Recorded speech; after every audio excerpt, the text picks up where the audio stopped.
რეიჯი ჯერ კიდევ ბავშვი იყო, როცა მისი ოჯახი 1985 წელს ლოს-ანჯელესში გადავიდა. ისინი დასახლდნენ უბანში, სადაც დანაშაულის დონე და ძალადობა სულ უფრო მატულობდა და არაერთი ბანდა მოქმედებდა. რეიჯი იყო ორ ბიჭსა და ორ გოგოს შორის უმცროსი შვილი.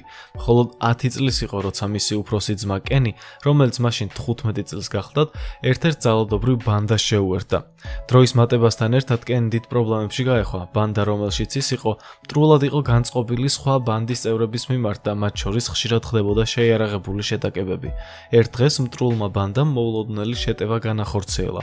ავტომობილით მოვიდნენ შეიარაღებულები და სწრაფად შევარდნენ იმ უბანში, სადაც კენის ბანდა იკრიბებოდა. ქუჩის ნაპირას მდგომ ბანდის წევრებს ცეცხლი გაუხსნეს. კენიც მათ შორის იდგა და ადგილზევე მოკლეს. ამ შემთხვევის შემდეგ რეიჯი მთლიანად გატყდა, მაგრამ ცდილობდა სწავლაზე გადაეტანა ყურადღება და ძმის ტრაგიკული სიკვდილი დაევიწყებინა.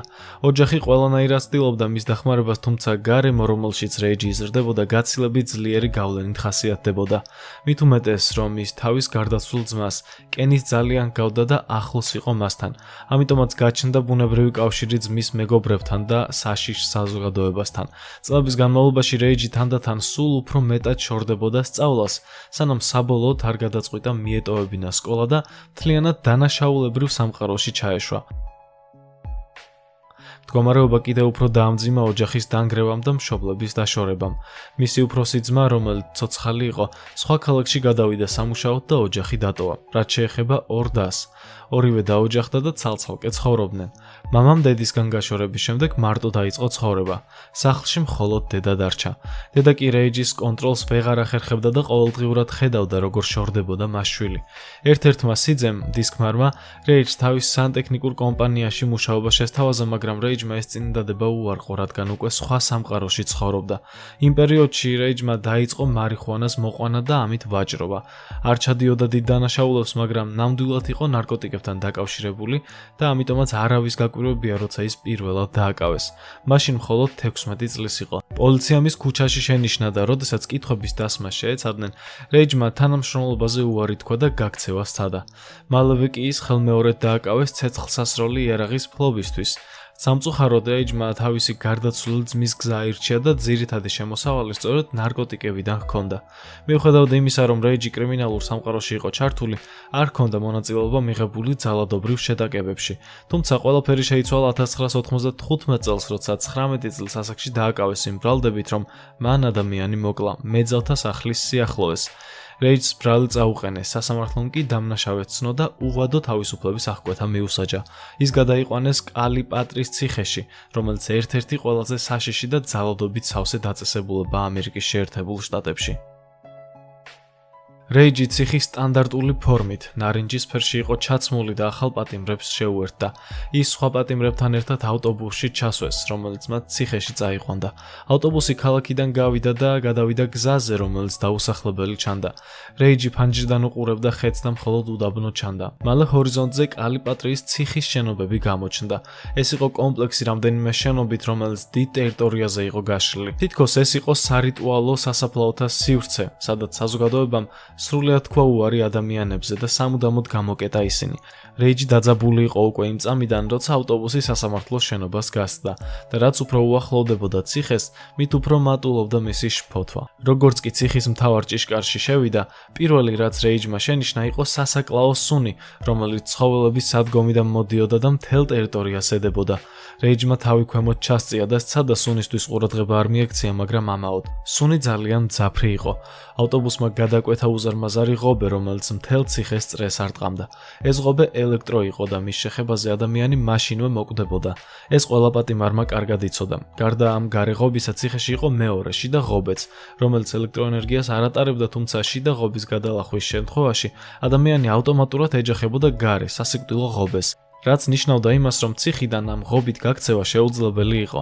ღობის მთავარი მიზანი იყო, რომ დაცვის მცირერიცხოვან წევრებს მთელი ყურადღება ციხის შიდა ტერიტორიაზე ჰქონოდათ გადატანილი და არა ციხის გარე პერიმეტრზე, რადგან ციხეში 50 პატიმარზე მხოლოდ ერთი მცველი მოდიოდა.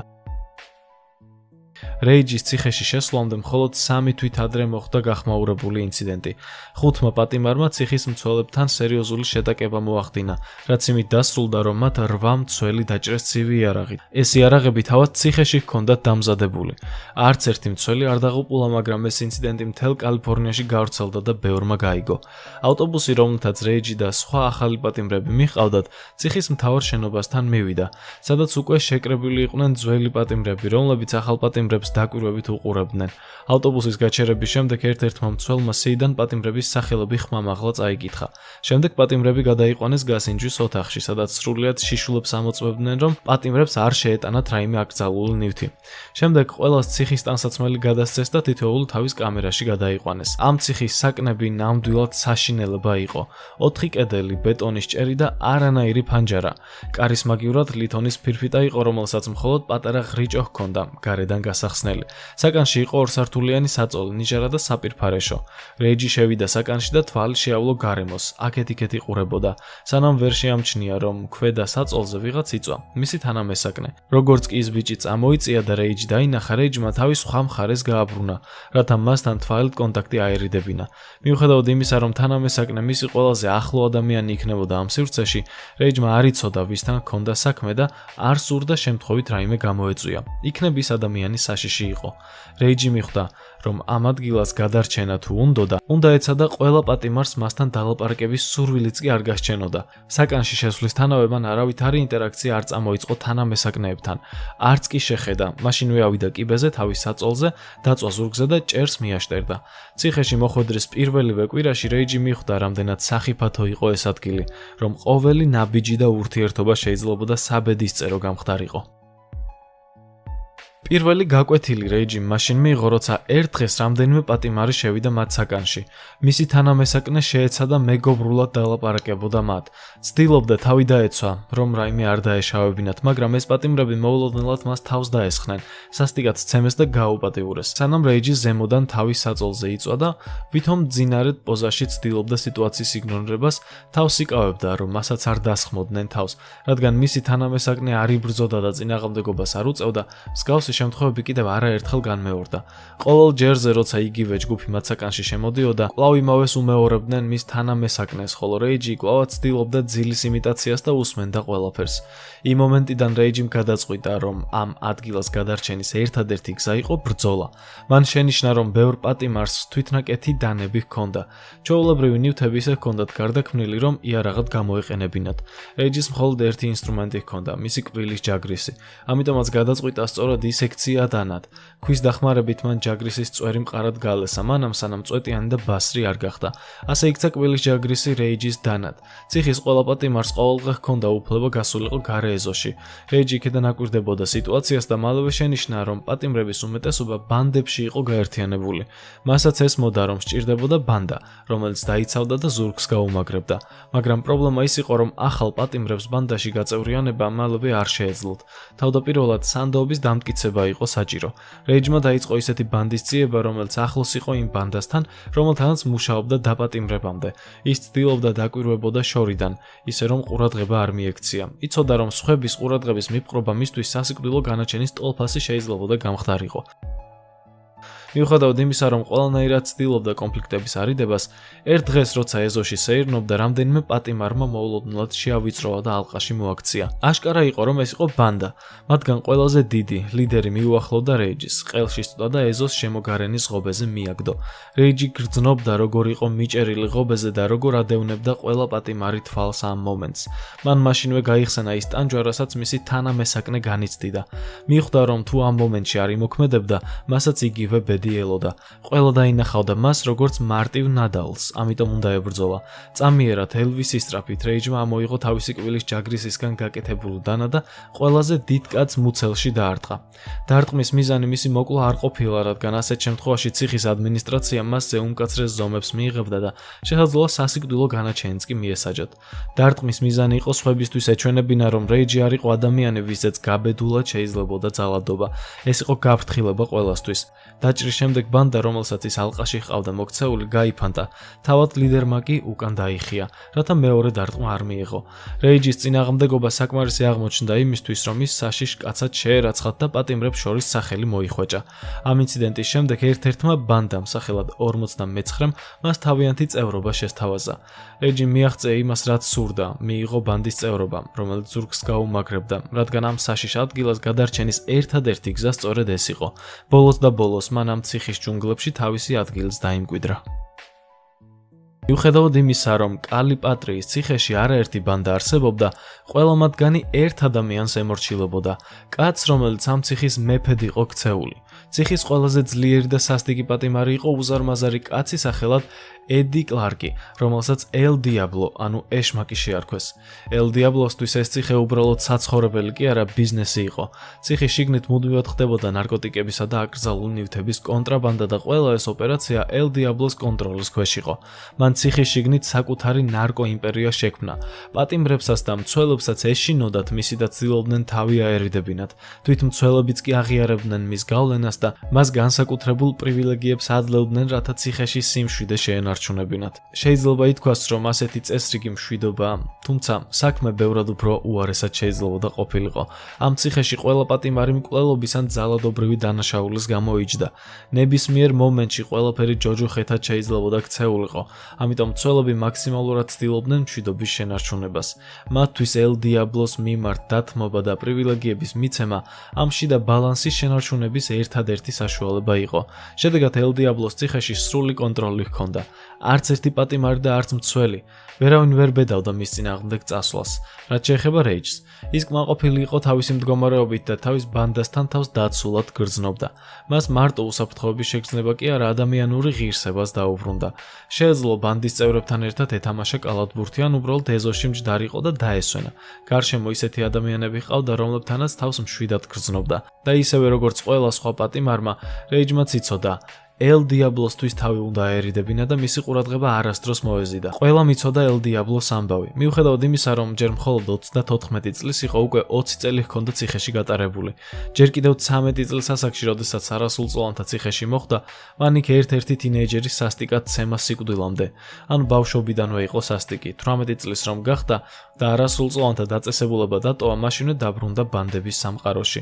სულ რამდენიმე თვეში კი ხელმეორედ დააკავეს. ჩაამტრია ხანს შესული ქალის სახლის კარი, იძალა და მასწემ და მოკლა მისი შვილი. შემდგომში კი ისიც. ამის შემდეგ მას უვადო პატიმრობა მიუსაჯეს, ანუ ის ნამდვილად იმსახურებდა ეშმაკის ტიტულს. პრობლემა ის იყო, რომ ელ დიაბლოს ხასიათი ძალიან ცვალებადი იყო. შეეძლო მოულოდნელად ყველაზე ახლობელ ადამიანზეც კი შეტევა განეხორციელებინა. მის გვერდით ვერავინ გრძნობდა თავს უსაფრთხოდ და რადგან ის იყო ციხის მეფე, რასაც მოისურვებდა ყველაფერს იღებდა. მომდევნო 2 წლის განმავლობაში რეიჯმა შედარებით მშვიდი ცხოვრება გაატარა ციხეში.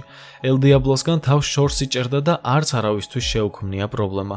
4 წელი გავიდა მშვიდ გარემოში. ამ 4 წელში რეიჯმა თავისი ენერგია ფიზიკურ ვარჯიშში ჩადო, თავის სხეულზე და კუნთებზე მუშაობდა, რათა გამაგრებულიყო. და ასე დაკნინებული თინეიჯერი, რომელიც 19 წლის ასაკში ამ ციხეში შევიდა, 24 წლის გახდა ძლიერი, დაკუნთული და ენერგიით სავსე. საბედნიეროდ წლები ვარჯიშს დაუთმო, რადგან იმ მოვლენებისთვის, რაც მალე უნდა დაწყებულიყო, ეს ძალა ძალიან დასჭირდებოდა. ამ დროისთვის ელ დიაბლოს მდგომარეობა მნიშვნელოვნად გაუარესდა. ის ალკოჰოლზე დამოკიდებული გახდა და მუდმივად მთვრალი იყო.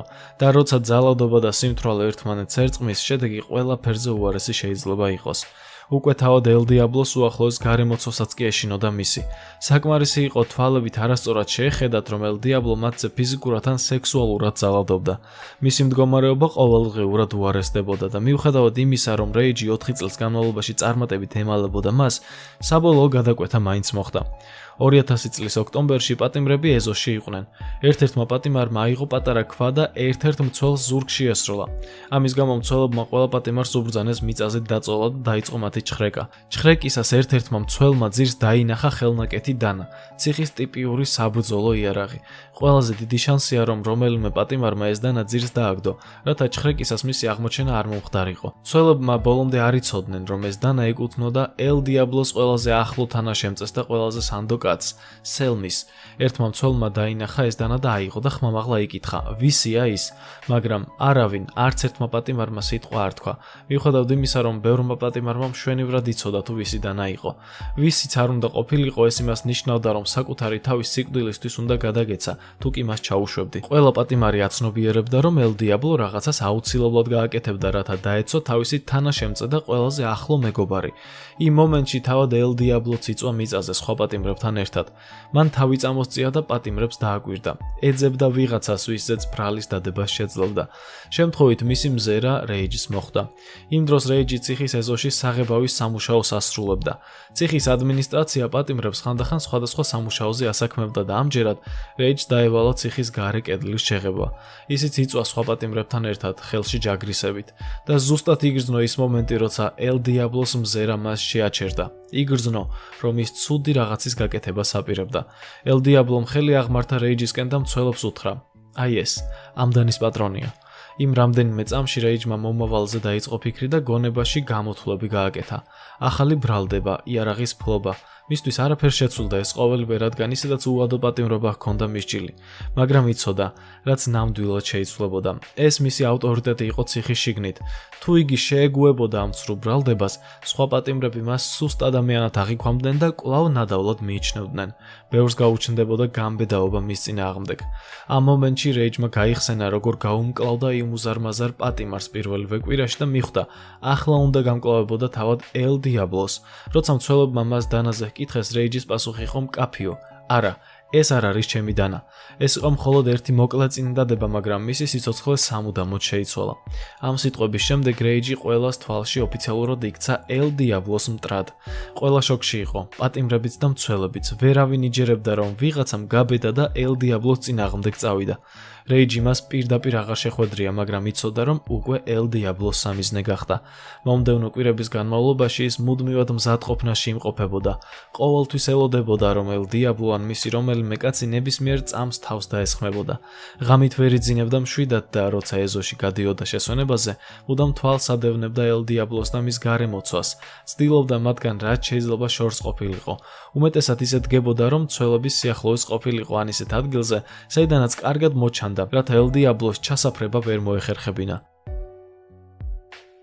მაგრამ ერთი თვის შემდეგ, 2000 წლის ნოემბერში, ერთ დღეს, როცა რეიჯი ეზოში დადიოდა, შეამჩნია, რომ ელ დიაბლო პირდაპირ მისკენ მოდიოდა.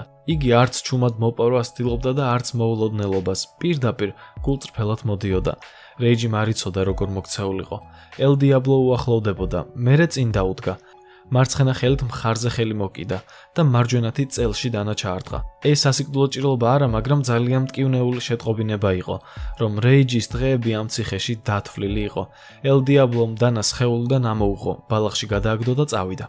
რეიჯმა ხელი მიიჭირა ჭრილობაზე, სისხლის დიოდა. არც ერთი პატიმარი, ვინც ეს დაინახა, არ ჩაერია.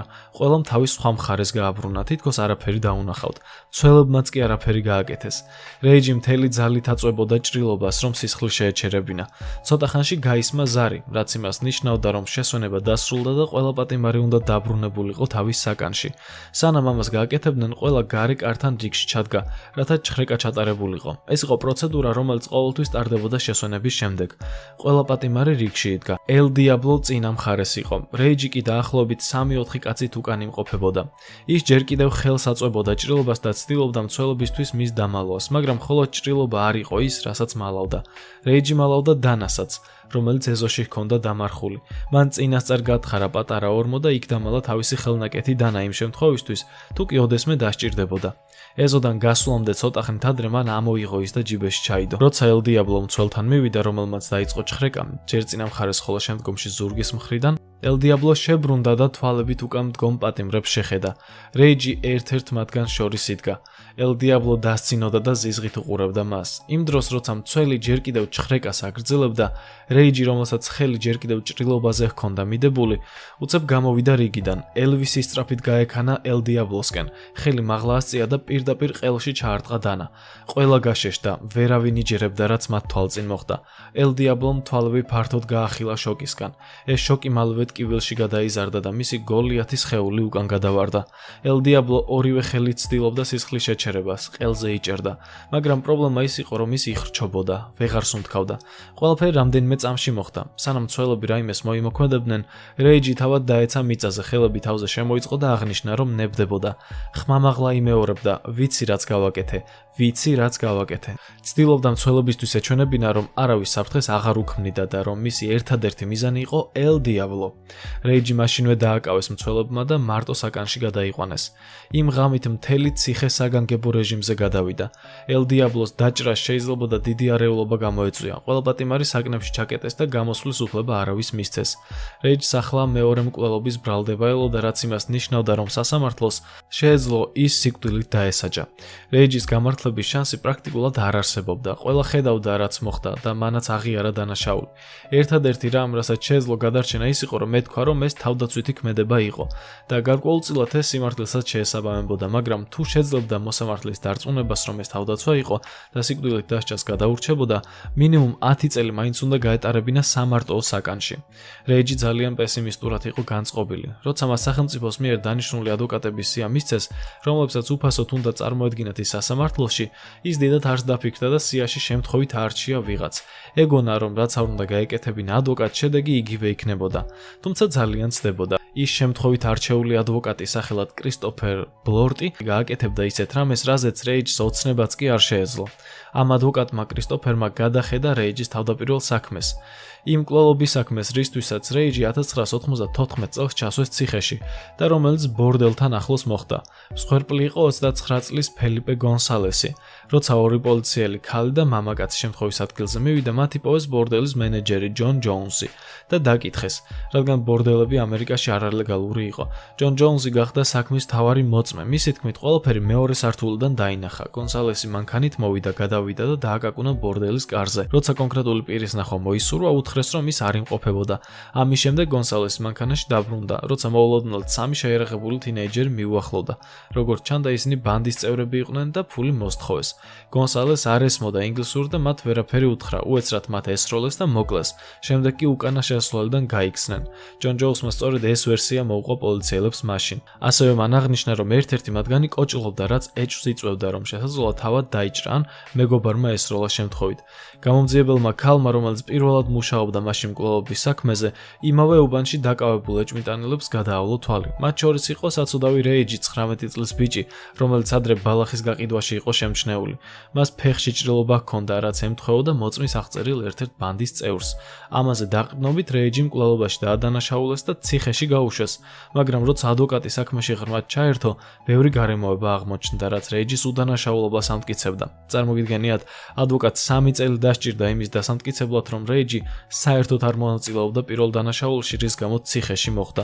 მათ მიერ წარმოდგენილი სამედიცინო მტკიცებულებები აჩვენებდა, რომ გონსალესი ზემოდან იყო დაჭრილი. ყუია სხეულში ზემოდან ქვემოთ იყო გატარებული. თითქოს მეორე სართულიდან აივნიდან ესროლეს. ესე იგი, ვერავინ ესროდა მას ქუჩიდან. შესაძლოა იმავე ბორდელის მეორე სართულიდან ჯონ ჯოუნსის ფანჯრიდან იყო გასროლილი ტყვია. გარდა ამისა, დანაშაულის ადგილას არც რეიჯის თითის ანაბეჭდები აღმოჩნდა და არც დნმ-ის კვალი მიუთითებდა მის მონაწილეობის შესახებ. მოგვიანებით თავად ჯონ ჯოუნსმაც უარყო საკუთარი ჩვენება და აღიარა, რომ პოლიციას ის უთხრა, რაც მათ სურდათ, რომ მოესმინათ, რათა მას ბორდელის მართვა გაეგრძელებინა. მაგრამ ყველაზე მნიშვნელოვანი აღმოჩენა ის იყო, რომ რეიჯის ფეხის ჭრილობა, რის საფუძველზეც იგი დააკავეს, არ იყო ახალი. ის მაშინ უკვე 5 წლის იყო. რეიჯი მაშინ, როცა ეს დანაშაული მოხდა, ფეხში არ იყო დაჭრილი. ეს ჭრილობა 13 წლის ასაკში მიიღო. პოლიციას კი ეს აშკარად უნდა სცოდნოდა, მაგრამ გამომძიებელმა ქალმა, რომელსაც ეს საქმე ჰქონდა, უბრალოდ საქმის დახურვა მოინდომა. დაინახა, რომ ბიჭი სახელად რეიჯი, ბანდის წევრი, ღარიბი ადამიანი კოჭლობდა, ამიტომაც დაადანაშაულა. მიუხედავად იმისა, რომ რეიჯი მუდამ ამტკიცებდა თავის უდანაშაულობას, მაინც დააპატიმრეს. ციხეში ყოფნისას რეიჯი ხშირად ატარებდა დროს ბიბლიოთეკაში. იურიდიულ წიგნებს ეძებდა იმის შესახებ, თუ როგორ დაემტკიცებინა უდანაშაულობა. ცდილობდა თავი აერიდებინა კონფლიქტებისთვის, მაგრამ პრობლემები თავად პოულობდნენ. ის იძულებული იყო გადარჩენისთვის ებრძოლა გარემოში, სადაც საერთოდ არ უნდა ყოფილიყო. 3 წლის მუშაობის შემდეგ ადვოკატმა საქმე ხელახლა შეიტანა სასამართლოში. საბოლოოდ მოსამართლემ დაასკვნა, რომ რეიჯი უდანაშაულოა თავდაპირველ საქმეში, რის გამოც აღმოჩნდა ციხეში. რაც შეეხება ელ დიაბლოს მკვლელობას, მოსამართლემ მკვლელობის მუხლის შეცვალა პირველი ხარისხიდან მეორე ხარისხზე და გადააკეთა სასჯელი 10 წელი სამარტოო საკანში. ეს პროცესი დიდხანს გაგრძელდა და როცა საბოლოოდ განაჩენი დადგა, რეიჯს უკვე 8 წელი ჰქონდა გატარებული იქ. ამიტომაც მხოლოდ 2 წელი რჩებოდა გასათავისუფლებლად. რეიჯმა კიდევ 2 წელი გაატარა საკანში და საბოლოოდ 2009 წელს გაათავისუფლეს. დაუდ იბრაჰიმი. ზოგიერთი მას უბრალოდ ნათლიას უწოდებს. თუკი მის ისტორიას გადავხედავთ, ის მართლაც იმსახურებს ამ წოდებას. FBI მას ჯერ კიდევ 1993 წლიდან ეძებს. თავდაპირველად მისი სახელი ერთ-ერთ ყველაზე მასშტაბურ დანაშაულს დაუკავშირდა მუმბაიში. იმ დროს იქ 260 ადამიანი დაიღუპა. პაკისტანის ხელისუფლება შეერთებული შტატების თხოვდა, რომ გადაეცა იბრაჰიმი მათთვის. თუმცა ზოგიერთი წყაროს თანახმად, თვითონ პაკისტანის ხელისუფლება მფარველობდა მას. იბრაჰიმი 1955 წელს დაიბადა. იბრაჰიმის კრიმინალური ცხოვრება ჯერ კიდევ ბავშვობაში დაიწყო, ინდოეთის ერთ-ერთ პატარა სოფელში. ის ღარიბ ოჯახში დაიბადა და სკოლიდანაც ადრევე წამოვიდა იმის გამო, რომ ემუშავა და საჭმლის ფული ეშოვა. თავიდან ის ავტომობილებს რეცხავდა და ავტომობილის ხელოსნებსაც ეხმარებოდა. რადგანაც პატიოსანი შრომით ბევრი ფული ვერ იშოვა, მან ბინძურ საქმეს მიჰყო ხელი. იბრაჰიმი ვერ შეაჩერა იმ ფაქტმაც, რომ მამამისი იმ დროისთვის უკვე პოლიციის ოფიცერი იყო. თავიდან მისი არასწორი საქმეები მოიცავდა მხოლოდ ბაზარში ჯიბის ქურდობას და პატარ-პატარა ხულიგნობებს. ამის შემდეგ უკვე იბრაჰიმი სერიოზულ საქმეზე გადავიდა. მან მეგობრებთან ერთად საკუთარი კომპანიაც კი ჩამოაყალიბა. იბრაჰიმი ხელმძღვანელობს უდიდეს კრიმინალურ დაჯგუფებას, D კომპანიას. აღნიშნული დაჯგუფება მოიცავს ყოველგვარ კრიმინალურ საქმიანობას. ნარკოტიკული საშუალებების რეალიზებიდან დაწყებული, მკვლელობების დაკვეთით დამთავრებული. სინდიკატის ინტერესები ინდოეთში, პაკისტანსა და არაბთა გაერთიანებულ საამიროებში ვრცელდება. FBI-ის ინფორმაციით იბრაჰიმი ალ-ქაიდასთან და მის სამხრეთ აფრიკის ფილიალთან არის დაკავშირებული, რომელმაც 2008 წელს ინდოეთის ქალაქ მუმბაიზე განხორციელებულ ტერაქტზე აიღო პასუხისმგებლობა. არსებობს ვარაუდები, რის საფუძველზეც იბრაჰიმი პაკისტანში ცხოვრობს და მას ადგილობრივი სამსახურები იცავენ. საინტერესო ფაქტია ისიც, რომ იბრაჰიმი დიდი ხნის მანძილზე თანამშრომლობდა ბოლივუდთან. სწორედ მისი დაფინანსებით გადაიღეს უამრავი ფილმი. დღეს მისი თავისთვის დაწესებულია ჯილდო, $25 მილიონი. ზოგიერთი წყარო იუწყება, რომ იბრაჰიმი დღეს ავსტრალიის ტერიტორიაზეა. მატეო მასინა დენარო. გონიათ სიცილიური მაფია მხოლოდ ფილმებშია? ცდებით. ეს დამნაშავე ფაქტობრივად ამ კლანის წესების მიხედვით იზრდებოდა. ის ნამდვილი მაფიოზების ოჯახში დაიბადა. თავისი პირველი დანაშაული მან 18 წლის ასაკში ჩაიდინა. დღეს მატეო 57 წლისაა. ოფიციალური ინფორმაციით მას 50 ადამიანის მკვლელობაში ედება ბრალი. სიცილიურ მაფიაში მან განსაკუთრებული სახელი ჯერ კიდევ 90-იან წლებში მოიხვეჭა. ეს იყო პერიოდი, როცა მან გზიდან ჩამოიშორა თავისი მთავარი კონკურენტი, საკუთარი მამა თავის საყვარელთან ერთად. მატეო არ შეაჩერა იმ ფაქტმაც, რომ იმ დროს მამამისის საყვარელი 3 თვის ორსული იყო. მთლიანობაში მატეო შემჩნეული იყო სხვადასხვა მსხვილ დანაშაულში. ყოველი ასეთი დანაშაული დიდი მსხვერპლით მთავრდებოდა. მატეო უკვე 20 წელზე მეტი აიძებნება. 2006 წელს სიცილიური კოზა ნოსტრას ლიდერის ბერნარდო პროვენცანოს დაპატიმრების შემდეგ აღნიშნულ დაჯგუფებას მატეო მასინა დენარო ჩაუდგა სათავეში. მიუხედავად ადგილობრივი პოლიციის დაუღალავი მცდელობისა, დაასრულოს მაფიოზური დაჯგუფებების არსებობა, დენარო მაინც ამ დრომდე თავისუფალი რჩება. მას უზომოდ იზიდავს და უყვარს ქალები, ძვირფასი ავტომობილები, საათები და მსგავსი ფუფუნების ნივთები. კრიმინალურ გზაზე მან უამრავი ცნობილი ადამიანიც კი ჩამოიშორა გზიდან. მაგალითად 2006 წლამდე მატეომ იმდროინდელი პროკურორის და მისი დამხმარის სიკვდილი შეუკვეთა. 10 წლეულების მანძილზე პოლიციამ დაიჭირა არაერთი მისი თანამზრახველი ან ნათესავი, თუმცა ყოველთვის თავად მატეო თავისუფალი რჩებოდა. ამ ყველაფრის ფონზე ის მაინც აგრძელებს ევროპაში ყველაზე მთავარი დამნაშავეთა კლანის ხელმძღვანელობას. ცოტა ხნის წინ გაჩნდა ჭორებიც, რომ მატეომ გაიკეთა სახის პლასტიკური ოპერაცია და ის განაგრძობს ცხოვრება სიცილიაში, ისე რომ მას უკვე ვეღარავინ ცნობს.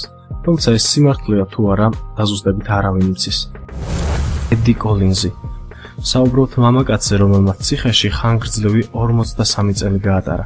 ედი მთელი ეს დრო მკაცრი რეჟიმის კოლონიაში იყო. მან ასეთი სიტყვები თქვა: ის რაც მე ჩავიდინე, ძალიან დიდი შეცდომა იყო, რასაც დღემდე ვნანობ. როდესაც ის დააკავეს ჯერ კიდევ ახალგაზრდა, სულ რაღაც 21 წლის იყო. იმ დროს ის არიზონას შტატში ცხოვრობდა. შეიძლება ზოგიერთმა თქვენგანმა იკითხოს, რატომ დაატყდა მას თავს ასეთი უბედურება. ედი გაიზარდა ისეთ რაიონში, სადაც დამნაშავეობა იყო გავრცელებული. თავიდან მან ფსიქოტროპული აბების მიღება დაიწყო, რომელსაც მისი 17 წლის ბიძაშვილი ყიდულობდა. ერთხელ მასსა და მის ბიძაშვილს შორის, იმ დროს როცა ფულს იყოფდნენ, მოხდა გაუგებრობა. ამ დროს კოლინზმა ამოიღო თავისი პისტოლეტი, მოხდა გასროლა და ამ დღის შემდეგ ედის ცხოვრება რადიკალურად შეიცვალა. ჯონ ფრანზესი, 50 წელი. ეს მოხუცი კაცი სულ ცოტა ხნის წინ გაათავისუფლეს ციხიდან, მას შემდეგ რაც მან ციხეში 50 წელი გაატარა. ჯონი გასული წლის 23 ივნისს გაათავისუფლეს. ეს მამაკაცი დამნაშავეთა კლანის, მეტსახელად კოლუმბას დამფუძნებელი იყო. სიცოცხლის მანძილზე მან უამრავი დანაშაული ჩაიდინა. ჩადენილის ფონზე საკმაოდ გასაოცარია ის, რომ ჯონი საერთოდ ციხიდან ცოცხალი გამოვიდა. ამის საპირისპიროდ ის დღეს მასაჩუსეტსის შტატში ფედერალურ სამედიცინო ცენტრში ცხოვრობს, სადაც ზრუნავენ უპატრონო მოხუცებზე. ჰარვი სტევარტი, 60 წელი. ჰარვი ჯერ კიდევ 2011 წელს გამოვიდა ციხიდან. იმ დროისთვის ის უკვე 83 წლის იყო. ამ ადამიანმა ახალგაზრდობაში უამრავი დანაშაული ჩაიდინა, რის გამოც 60 წელი მიუსაჯეს. იმ პერიოდში, როდესაც ის ციხეში იჯდა, ძირითადად მარტო იყო. ციხეშიც კი არავისთან ჰქონდა ურთიერთობა.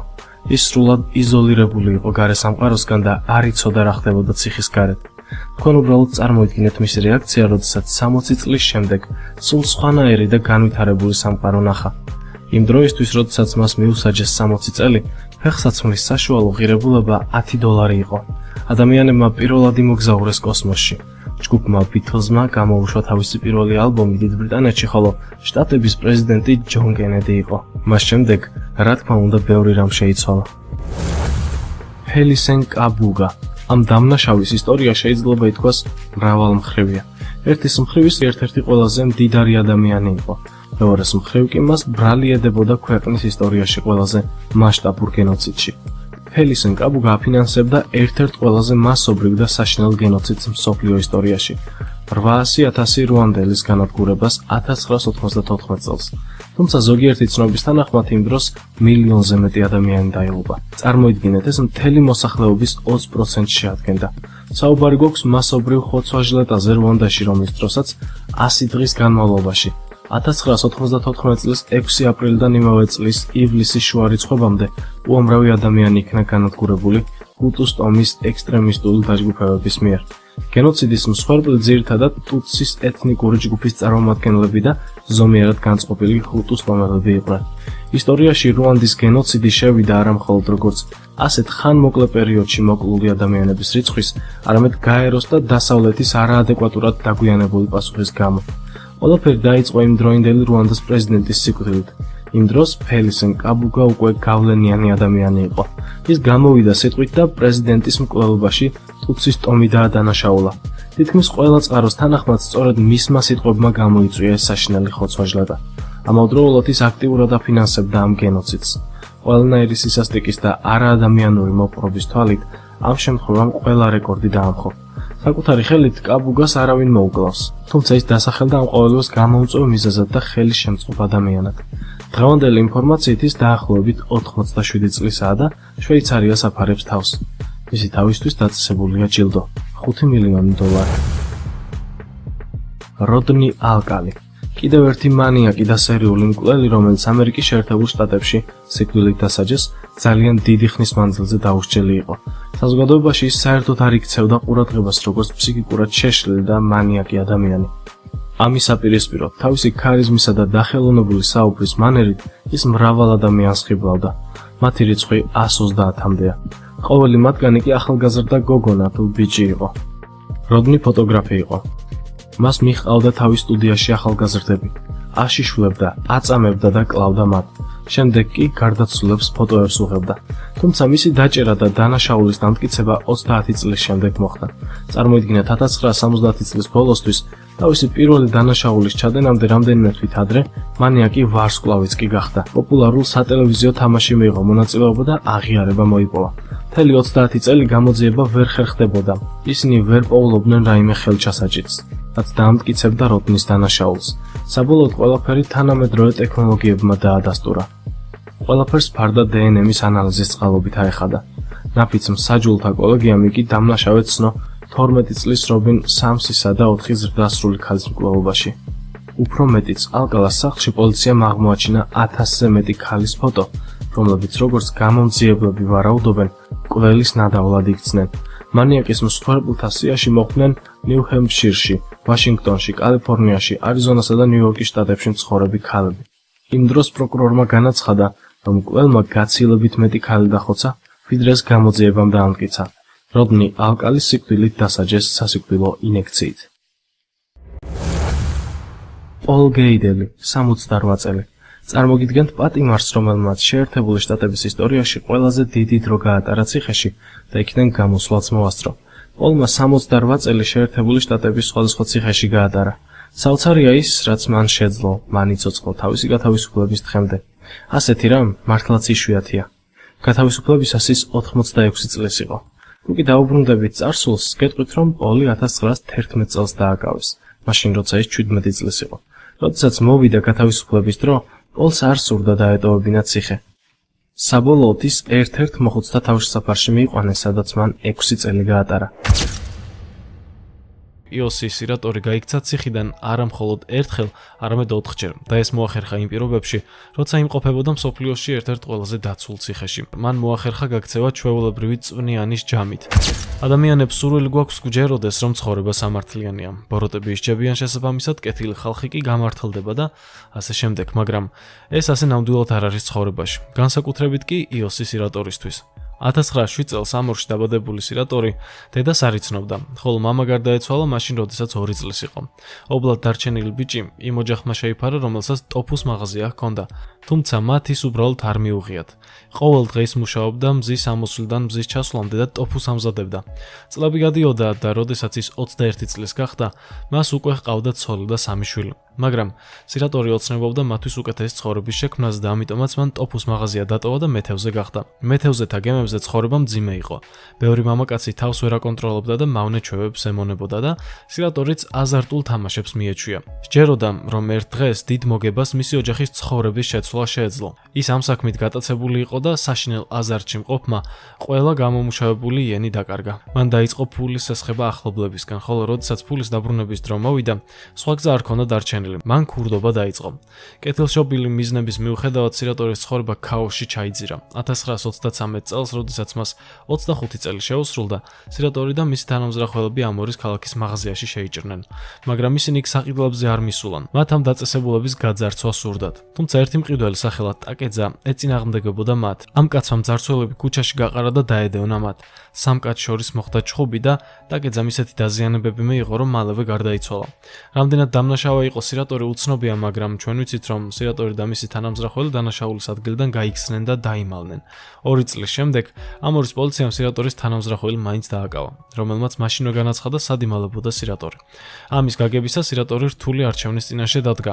ან გაქცეულიყო იმ იმედით, რომ კანონი ან სინდისი ვერასდროს დაეწეოდა, ან გადაედგა კეთილშობილური ნაბიჯი და პოლიციაში თავისნებით ჩაბარებულიყო. მან მეორე ვარიანტი აერჩია და სამართალდამცველებთან მივიდა. ეს შეცდომა აღმოჩნდა. პოლიციაში მისვლისას სირატორმა გაიგო, რომ გამომძიებლებს სიმართლე არ ადარდებდათ და მათ უბრალოდ სურდათ ტაკეძას მკვლელობაში ვინმეს დასჯა. ის ამ საქმის მთავარი სამიზნე და ეჭმიტანილი გახდა. პოლიციელების სასტიკი დაკითხვის მიუხედავად სირატორი დუმდა, თუმცა ეს საკმარისი აღმოჩნდა მისი ბრალის დასამტკიცებლად. 1936 წელს ის ამორის ციხეში ჩასვეს. ცხოვრება მანამდე რთული იყო, მაგრამ ციხეში ყოფნა კიდევ უფრო მძიმე აღმოჩნდა. მისი რეპუტაციის გამო ციხის მცველები მუდმივად სჯიდნენ და ეს სასჯელები უბრალო შეშინებით არ შემოიფარგლებოდა. მას უფრო ცუდად ეპყრობოდნენ ვიდრე სხვა პატიმრებს და გარკვეული დროის შემდეგ ის სამარტო საკანში მოათავსეს, სადაც 4 თვე გაატარა. ის ყოველთვის მარტო არ იყო. მცველები ხშირად მოდიოდნენ მასთან და სასტიკად ცემდნენ.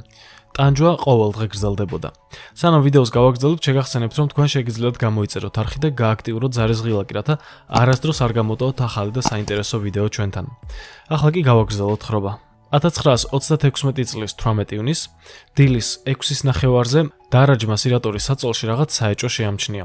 მან დაიძახა, თუმცა პასუხი არ მიუღია. მან კიდევ ერთხელ დაიძახა უფრო ხმამაღლად, მაგრამ ისევ არაფერი. გაბრაზებული დარაჯი საკანში შევარდა, პატიმრისთვის გაკვეთილით ჩასატარებლად მომზადებული, რომ კიდევ ერთხელ ეცემა. მაგრამ როცა საბანი ასწია, საწოლზე მხოლოდ ბალიშების გროვა ნახა. სირატორი გაქრა. ეს რომ გაიგო, პოლიციის უფროსმა ბრძანა და უყოვნებლივ დაეწყოთ გაქცეული პატიმრის ძებნა, მაგრამ რამდენიმე საათის შემდეგ მცველები ხელცარიელნი დაბრუნდნენ. როგორ მოხდა ეს? სირატორი თითქმის მთელი დღე მარტო იმყოფებოდა საკანში. შეუძლებელი ჩანდა, რომ მას არავინ შეამჩნევდა, მაგრამ მან მოახერხა ეს ყოველივე. ძალიან უცნაური საქმეა. სიამდვილეში რა მოხდა? არ დაგავიწყდეთ, რომ სირატორი თითქმის მთელი დრო იყო მარტო. იმის ნაცვლად, რომ ეს დრო ტყუილა დაეკარგა, ის მცველებს აკვირდებოდა. მან დაითვალა, რომ მცველები, რომლებიც მის საკანთან გაივლიდნენ, დაახლოებით 15 წუთში ერთხელ ბრუნდებოდნენ. ეს იყო შესაძლებლობის ფანჯარა. შემდეგი პრობლემა რკინის კარი იყო, რომელიც უკნიდან იყო ჩაკეტილი, თუმცა სირატორიმ გამოსავალი მოიფიქრა. დაბანისთვის მას მისცეს სათლი ლითონის მავთულის სახელურით. მან ფარულად მოხსნა ეს სახელური და დამალა. შემდეგ კი ის ხელნაკეთ გასაღებად გამოიყენა. პირდაპირ საკნის კარის საკეტის ქვეშ იყო ფანჯარა, საიდანაც მისთვის საჭმელი მოჰქონდათ. ამ ფანჯრიდან ხელით სირატორს შეეძლო საკეტის გახსნა სათლის სახელურის გამოყენებით. მას ალბათ თვეები დასჭირდა ცდების და შეცდომების გასავლელად, მაგრამ საბოლოოდ ყველაფერი გამოუვიდა. ასე რომ მან საკეტი გახსნა, თავისი საწოლი აალაგა, მცველებს აფიქრებინა, რომ ეძინა და მცველების გასვლის შემდეგ საქმე შეუდგა. ახლა უკვე მას 15 წუთი ჰქონდა, რომ დერეფნის ბოლოს კარი გაეღო და გაქცეულიყო. საბედნიეროდ ამჯერად მან მოახერხა კარის გაღება და გაქცევა. კარგი შედეგია პირველი გაქცევისთვის. ამ ორის ციხეში მალე გავრცელდა ხმები სასტიკი დამნაშავის შესახებ, რომელიც სამარტოო საკნიდან გაიქცა და ქუჩებში ახალ მსხვერპლს ეძებდა. სინამდვილეში სირატორი მთებში გაიქცა და კენკრით იკვებებოდა, რის მოპოვებაც იქვე შეეძლო. თუმცა სამ დღეში ის ქალაქში დაბრუნდა და უნდოდა ნორმალური საკვები ეყიდა. რადგანაც ის გაქცეული იყო, ვერ შევიდოდა ასე უბრალოდ მაღაზიაში და ვერ იყიდდა საკვებს. მას ასევე არც ფული ჰქონდა და კიდევ შეიძლებოდა ვინმეს ეცნო. ამიტომ მან ისევ ძველ საქმეს ქურდობას მიმართა. მაგრამ ის იმ დროს დაიჭირეს, როდესაც საავადმყოფოდან საკვების მოპარვას ცდილობდა. სირატორი პატიებას თხოვდა და ამტკიცებდა, რომ მხოლოდ მცველების სასტიკი მოპყრობის გამო გაიქცა. მაგრამ არავის უნდოდა მისი მოსმენა. იგი ისევ ამორის ციხეში დააბრუნეს და სამუდამო პატიმრობა მიუსაჯეს ამჯერად. ახალი განაჩენის შემდეგ სირატორი ამორის ციხიდან მიაგის ციხეში გადაიყვანეს, სადაც 3 წელი გაატარა. შემდეგ ის ტოკიოს კასუგის ციხეშიც გადაიყვანეს. დარწმუნებული ვარ, გაგიჩნდათ აზრი, რომ ის კიდევ ბევრჯერ ესწრებოდა გაქცევას. მაგრამ არა, ის მშვიდად იქცეოდა და მცველების მითითებებს ასრულებდა. ეს იმიტომ, რომ სირატორის მცველებთან ძალიან კარგი ურთიერთობა ჰქონდა. განსაკუთრებით ციხის უფროსთან, რემი კობაიაშისთან, რომელიც სირატორის სამაგალითო პატიმრად თვლიდა. კასუგის ციხეში ცხოვრება მაქსიმალურად კომფორტული იყო, რამდენადაც ეს ციხეში შეიძლებოდა. მაგრამ 1951 წელს იაპონია მეორე მსოფლიო ომში ჩაერთო და პატიმრები ტოკიოდან გაასახლეს. ამჯერად სირატორი აკიტას ციხეში გადაიყვანეს და იქ მდგომარეობა მკვეთრად გაუარესდა. წლების კარგი ქცევა აქ არაფერს ნიშნავდა. სირატორის რეპუტაცია როგორც სასტიკი ადამიანის და გაქცეული პატიმრის მას თან დაჰყვებოდა, რაც აკიტას ციხის მცველებს არ მოსწონდათ. ის სპეციალურ საკანში მოათავსეს, რომელიც გაქცევის მოყვარულთათვის იყო შექმნილი. ჭერი ძალიან მაღალი იყო, ხოლო კედლები ძალიან გლუვი, რომ მასზე აცოცება ვერავის მოეხერხებინა. 1942 წლის 15 ივნისს წვიმიანი დილა იყო, იმ ღამითაც ძლიერ წვიმდა. მცველებმა პატიმრების გაღვიძების მიზნით საკნის კარზე კაკუნი დაიწყეს, მაგრამ როდესაც სირატორის საკნის კარზე დააკაკუნეს, პასუხი არ ყოფილა. ორმხრივი სიძულვილის გათვალისწინებით ეს გასაკვირიც არ იყო. დილადრიან მცველები მას დასჯას უპირებდნენ, ამიტომ როდესაც საკანში შევიდნენ, ის ცარიელი დახვდათ. მიუხედავად ყველაფრისა, სირატორი გაქცეული იყო იმ საკნიდან, რომელიც სპეციალურად იყო შექმნილი მისთვის, რათა მისი გაქცევა გამხდარიყო შეუძლებელი. მცველები დაუკავშირდნენ პოლიციის განყოფილებას, რომელმაც მთელი უბნის პერიმეტრის ბლოკირება მოახდინა. წინა ჯერზე სირატორი მხოლოდ რამდენიმე დღეში დაიჭირეს, მხოლოდ მის შეცდომას უნდა დაალდებოდნენ. თუმცა დრო გადიოდა და გაქცეული ისევ არსად ჩანდა. დღეები კვირებად იქცა, კვირები კი თვეებად. მხოლოდ 3 თვის შემდეგ მოულოდნელად ციხის მცველმა შუაღამისას 7 დროს კარზე დაკაკუნების ხმა გაიგონა. როდესაც რემია კობაიაშიმ კარის სტუმარს გაუღო, კაც მოჰკრა თვალი, რომელიც კანკალებდა და ცუდ მდგომარეობაში იყო. კობაიაში სირატორის გაქცევაზე სმენოდა, მაგრამ ვერც კი წარმოიდგენდა, რომ ის მის სახლში მივიდოდა. მან კარი გაუღო, საჭმელად გაუმასპინძლდა და ჩაი დაალევინა. შეეძლო გაგიკვირდეთ, რატომ მივიდა გაქცეული პატიმარი თავის ყოფილ მცველთან, წერილის მიწერის ნაცვლად, მაგრამ კობაიაში სირატორის მიმართ კეთილი იყო, ხოლო სირატორის წასასვლელი არსად ჰქონდა. აკიტადან ტოკიოში კობაიაშის სახლამდე მისასვლელად მან 546 კილომეტრი გაიარა. სირატორი მას უამბო, როგორ გაატარა მთელი გზა სიბნელეში, რომ არ დაეჭირათ.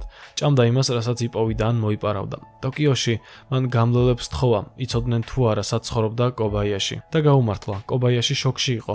მან იცოდა, რომ სირატორი არ იტყუებოდა, მაგრამ ასევე იცოდა, რომ მას დარჩენაც არ შეეძლო. მათ მოილაპარაკეს, რომ სირატორი კასუგის პოლიციას ჩაბარდებოდა და აკიტაში გადატანილი სისასტიკის შესახებ ჩვენებას მისცემდა. იმედი ჰქონდათ, რომ მას დაინდობდნენ და სამართლიანად გაასამართლებდნენ. ასეც მოიქცნენ, მაგრამ ყველაფერი ისე არ წავიდა, როგორც დაგეგმილი ჰქონდათ. სირატორიმ მოსამართლეს უამბო თუ როგორ ტანჯავდნენ აკიტაში. იზოლაცია, მუხლებზე დგომა და სისასტიკე, მაგრამ მოსამართლეს მხოლოდ ერთი რამ აინტერესებდა. როგორ მოახერხა საკნიდან გაქცევა. სირატორიმ ამოიოხრა. უნდა აღინიშნოს, რომ სირატორის ორი უნიკალური ნიჭი ჰქონდა. პირველი ის იყო, რომ მას შეეძლო სხეულის თითქმის ყველა სახსარის გადატრიალება. ეს მას საშუალებას აძლევდა გასაძრომ ადგილებში შემძვრალიყო. თუ სახე გისოსებში ეტეოდა, მისი სხეულიც გაძვრებოდა ხოლმე. ხოლო ჭერში არსებული სარკმელი სწორედ ასეთი ზომის იყო, მაგრამ მოიცადეთ, სარკმელი ძალიან მაღლა იყო. სირატორი ვერანაირად ვერ მიაღწევდა იქამდე. აქ მეორე ნიჭმა გადაარჩინა. ის საოცრად ძლიერი იყო, ბევრად ძლიერი ვიდრე ჩვეულებრივი ადამიანი. საკნის კედლები ისეთი გლუვი იყო, რომ მათზე ვერტიკალურად ასვლა შეუძლებელი ჩანდა, მაგრამ საკანი იმდენად პატარა იყო, რომ სირატორის შეეძლო ერთი კედლისთვის ხელი მიედო, მეორესთვის კი ფეხი და ჰორიზონტალურად ამძვრალიყო. ერთ-ერთი პრობლემა თავად სარკმელია. საბედნიეროდ მას თავად ბუნება დაეხმარა. სარკმლის ძველი ხის ჩარჩო გაფუჭებული და დამპალი იყო. სირატორიმ ძალის ხმევით შეძლო მისი ოდნავ გაღება. ღამიდან ღამემდე ის კედელზე ადიოდა და სარკმელს უფრო მეტად აღებდა. ბოლოს მან შეძლო თავის გამოყოფა სარკმლიდან, რაც იმას ნიშნავდა, რომ მისი სხეულის გამოძრომაც შესაძლებელი იყო. დარჩა მხოლოდ ის, რომ დალოდებოდა წვიმას, რათა მცველებს ვერ გაეგოთ, როგორ გადაადგილდებოდა სახურავზე და ბოლოს გაქცეულიყო. ეს მართლაც შთამბეჭდავია. სასამართლოში მყოფები გაოცებულები იყვნენ. უпростоრად მოსამართლე იყო გამონაკლისი. მან სირატორის პატიმრობას კიდევ 3 წელი დაუმატა. მაგრამ ეს რა არის? სამუდამო პატიმრობა ყოველთვის არ ნიშნავს სიცოცხლის ბოლომდე პატიმრობას, ანუ ის განუსაზღვრელია, მაგრამ როგორც წესი შესაძლებელია პირობითი გათავისუფლება, თუ არის მტკიცებულებები, რომ პატიმარი შეიცვალა. თუ სირატორი გათავისუფლდებოდა, მას შემდეგ კიდევ 3 წელი უნდა გაეტარებინა პატიმრობაში. სწორედ ამას ნიშნავდა მოსამართლის გადაწყვეტილება. იმედია, ეს ინფორმაცია თქვენ არ დაგჭირდებათ. სირატორი მზად იყო ციხეში დაბრუნებულიყო, რადგან ის დამნაშავე იყო, მაგრამ აკიტას სიცივე აშინებდა. ამიტომაც მოსამართლეს თხოვა ტოკიოში გაეგზავნა ისევ, სადაც უფრო კარგი გარემო იყო. მოსამართლემ გაიცინა და ამის ნაცვლად სირატორი აბაშირეს ციხეში გაგზავნა, იაპონიის ჩრდილოეთში. აბაშირეს სიცივემ სირატორისთვის მდგომარეობა უფრო გაუსაძლესი გახადა. იქ იმდენად ციოდა, რომ ნასუნთქი ორთქლი წარბებზე იყინებოდა. 35 წლის სირატორი ბნელ საკანში თხელი ზაფხულის სამოსით მოათავსეს. ამჯერად მცველები ზედმეტად ფრთხილობდნენ და მას ხელფეხზე ბორკილები დაადეს. სხვა პატიმრებისგან განსხვავებით მას საკნის გარეთ მუშაობაც კი აუკრძალეს. სირატორის საკმარის საკვებსაც კი არ იღებდა და მხოლოდ იმ ულუფის ნახევარს აძლევდნენ, რაც დანარჩენ პატიმრებს ჰქონდათ. ეს საკვები ძალიან მარტივი იყო. იმ დროს იაპონურ ციხეებში პატიმრებს ძირითადად ბრინჯის თასი და მარილიანი მისოსწვნიანი ეძლეოდათ. სირატორისთვის გარე სამყაროსთან კავშირის ერთადერთი საშუალება საკნის კარის ფანჯარა იყო. ის მცველების ყველა ბრძანებას უგულებელ ყოფდა და არაფერზე არ რეაგირებდა. ერთ დილით მცველმა სირატორი მუხლებზე მყოფი თავჩაღუნული ეხილა, ხოლო ბორკილები მის გვერდით ეყარა. ცველი საკანში შევიდა. ყველაფერი გაჩხრიკა და ცვილის ქაღალდში გახვეული ლითონის მავთული იპოვა. არავინ იცოდა, როგორ მოიპოვა მან ეს ნივთი, მაგრამ აშკარა იყო, რომ სირატორი ციხის უფროს ამით შეტყობინებას უგზავნიდა, რომ როგორი სირთულეც არ უნდა ყოფილიყო, ის მაინც მოახერხებდა გაქცევას. მცველები გაცოფდნენ. მათ ახალი, უფრო მძიმე ბორკილები დაადეს. ახალი ბორკილები 20 კილოგრამს იწონდა და წელის უკანა ნაწილში სქელი ჭანჭიკით იყო შეკრული, რომლის მოსაჭერადაც 2 ადამიანი იყო საჭირო. ეს ბორკილები სრულად იყო ჩაკეტილი და მათში გასაღების ხვრელი არ არსებობდა. ამ მდგომარეობაში მხოლოდ ჯდომა იყო შესაძლებელი. კვირები და თვეები ასე გავიდა და ბორკილებმა სირატორის მაჯები და კოჭები ისე დააზიანა, რომ ჩაჭრა და ჭრილობებში მატლებიც კი გაუჩნდა. საკვები მას კიდევ უფრო შეუმცირეს. ახლა უკვე ნახევრის ნაცვლად მე-4-ს აძლევდნენ. ბორკილების გამო სირატორის ჭამა მხოლოდ თავის მიწასთან მიტანით შეეძლო, ისევე როგორც ღორს. ზოგიერთ მცველს ეცოდებოდა კიდეც. მათი აზრით სირატორის გაჩერება მოახერხეს, თუმცა 1944 წლის 26 აგვისტოს საღამოს შემოწმებისას მცველებმა ხმაური გაიგეს. ზემოთ დამსხვრეული ფანჯრიდან რაღაც ჩრდილი გამოჩნდა, რომელიც მალევე გაქრა. მცველები საკანში შევარდნენ და აღმოაჩინეს, რომ სენატორის საწოლი იყო ალაგებული. ისევ ტანსაცმელი ჰქონდა ამოდებული პლედის ქვეშ. ხოლო ბორკილები იატაკზე ეყარა. მცველებმა მთელი ძალით დაიწყეს მისი ძებნა, მაგრამ რამდენიმე საათის შემდეგ შეწყვიტეს, რადგან იცოდნენ, რომ ის უკვე ციხის ტერიტორიაზე აღარ იქნებოდა. ამჯერად ცხადი იყო, როგორ მოახერხა სირატორიმ გაქცევა. ის ბორკილები, რომელთაც იყო შეკრული, ძალიან იყო დაჟანგული. წლების განმავლობაში ეს ლითონისთვის ჩვეულებრივი რამ იყო, მაგრამ ჭანჭიკი, რომელთაც იყო შეკრული ხელბორკილი, ისე გამოიყურებოდა თითქოს 10 წლის წინანდელი ყოფილიყო, რადგან ის რაღაცით იყო დაფარული. მცველებმა ჭანჭიკის გემო გასინჯეს და ის მარილიანი აღმოჩნდა. იგივე მარილის ნარჩენები იყო სირატორის საკანში ფანჯრის ჭანჭიკებზეც. ციხეში წლების განმავლობაში მიღებული მარილიანი მისოს წვნიანი სირატორის საიდუმლო იარაღი აღმოჩნდა. ის ყოველდღე წვნიანიდან ცოტას ინახავდა და ჭანჭიკებზე აპკურებდა, რაც ლითონის კოროზიას აჩენდა. თვეების განმავლობაში სირატორი წვეტ-წვეთობით აპკურებდა მარილიან წყალს ჭანჭიკებზე, სანამ ისინი იმდენად არ დასუსტდნენ, რომ გაღება გახდა შესაძლებელი. პირველი კარი მან ასე გახსნა და როდესაც ბორკილები სერიოზულად დაზიანდა, მან ეს უკანასკნელიც მოიხსნა. შემდეგ პატარა სარკმლიდან გამოძრომა მოახერხა და ციხის სახურავიდან საბოლოოდ გაიქცა. ეს უბრალოდ გასაოცარია, მაგრამ კიდევ ერთი რაღაც. სირატორი თავდაპირველად გაქცევას 25 რიცხვამდე აპირებდა, თუმცა იმ ღამეს მორიგე მცველები მის მიმართ კეთილგანწყობილობი იყვნენ. თუ ის იმ ღამეს გაიქცეოდა, მცველებს ამის გამო დასჭიდნენ, ამიტომ სირატორიმ ერთი დღე დაიცადა, გარისკა და საკუთარი გეგმები საფრთხის ქვეშ დააყენა და ეს ყველაფერი მცველების გამო. არ უნდოდა ის მცველები დაესაჯათ, რომლებიც მის მიმართ კარგი საქციელით გამოირჩეოდნენ. გაქცევის შემდეგ სირატორი განდეგილად იქცა. მას სამართლის სისტემის მიმართ რწმენა დაეკარგა, ხოლო საზოგადოებაში დაბრუნება ზედმეტად საშიშად ეჩვენებოდა. მან თითქმის 2 წელი მარტო გაატარა მთებში. უცნობია იმ დროს მან თუნდაც ერთი ადამიანი ნახა თუ არა, თუმცა მიუხედავად იმისა, რომ რამდენიმე თვე მარტო საკანში გაატარა, მარტოსული ცხოვრების გაძლება მისთვის მაინც ძნელი აღმოჩნდა. 1946 წელს სირატორი უახლოეს ქალაქში ჩავიდა. სკოლაში შეიპარა და გაზეთი იპოვა. მის წაკითხვაში მან გააცნობიერა, თუ რამდენი რამ გაუცდა ცხოვრებაში გაქცევების განმავლობაში. ის შოკში ჩააგდო სიახლემ, რომ იაპონიის ქალაქებზე 2 ატომური ბომბი ჩამოაგდეს. სირატორი ისიც კი არ იცოდა, რომ იაპონია მომიწააგო. იქნებ როცა დაინახა თუ როგორ ბრუნდება ცხოვრება ჩვეულ რეჟიმში ტრაგედიის შემდეგ, იფიქრა, რომ ეს მისთვისაც შესაძლებელი იყო. ასე თუ ისე მან გაიგო, რომ აღარ შეეძლო მარტო მთებში ცხოვრება და გადაწყვიტა მეზობელ ქალაქ საპოროში წასულიყო და შემდეგ ნაბიჯებზე ეფიქრა. გზაზე ის ბოსტონს წააწყდა. მშიერი იყო. როგორც ჩანს, რაღაცის მოპარვას აპირებდა. ჩვენ ვერასდროს გავიგებთ თუ რას იპარავდა, მაგრამ ბოსტონის მეპატრონემ სირატორი ადგილობრივ ქურდად მიიჩნია, რომელიც მის მინდვრებს ძარცვავდა. ის სირატორის დაედევნა და თავს დაესხა. თავდაცვის მცდელობისას სირატორემ წინააღმდეგობა გაუწია და გლეხი სასიკვდილოდ დაშავდა. ისევ, როგორც თავდაპირველ შემთხვევაში. ადგილზე პოლიცია მივიდა და გაქცეულ დაუყოვნებლივ დააკავეს. მისი განცხადებები, რომ ეს თავდაცვა იყო, უსარგებლო აღმოჩნდა. მკვლელობის, ქურდობისა და ციხიდან გაქცევის ბრალდებები მის წინააღმდეგ მეტყველებდა. სირატორი საპოროს ციხეში გაგზავნეს და მას სიკვდილი მიუსაჯეს. ვიმედოვნებდი, რომ ეს ამბავი ბედნიერი დასასრულით დასრულდებოდა, მაგრამ ალბათ გახსოვთ დასაწყისში რა ვთქვით, რომ ის 4 ჯერ გაიქცა. ჩვენ ჯერჯერობით მხოლოდ 3 გაქცევა ვახსენეთ. მაგრამ იქნებ ჭკვიანმა სირატორემ სიკვდილს ვერ დააღწია თავი. ან როგორ მოახერხა თუ ეს გააკეთა. საპოროს ციხე ცდილობდა მასზე ჭკვიანი ყოფილიყო. ადმინისტრაციამ კარგად შეისწავლა მისი წინა გაქცევები და საკანის შესაბამისი გაძლიერებებით აღჭურვა. ციხის გარეთ მუდმივად 2 შეიარაღებული მცველი მორიგეობდა. სირატორის საკანი ყოველდღე იჩხრიკებოდა, მაგრამ არაფერი ყოფილა ნაპოვნი. პირიქით, სირატორი იდეალურად იქცეოდა და მცველების ყველა ბრძანებას ასრულებდა. წინა შემთხვევებისგან განსხვავებით. მათ იმდენად სჯეროდათ, რომ ის ვეღარ გაიქცეოდა, რომ ხელბორკილებსაც კი აღარ ადებდნენ.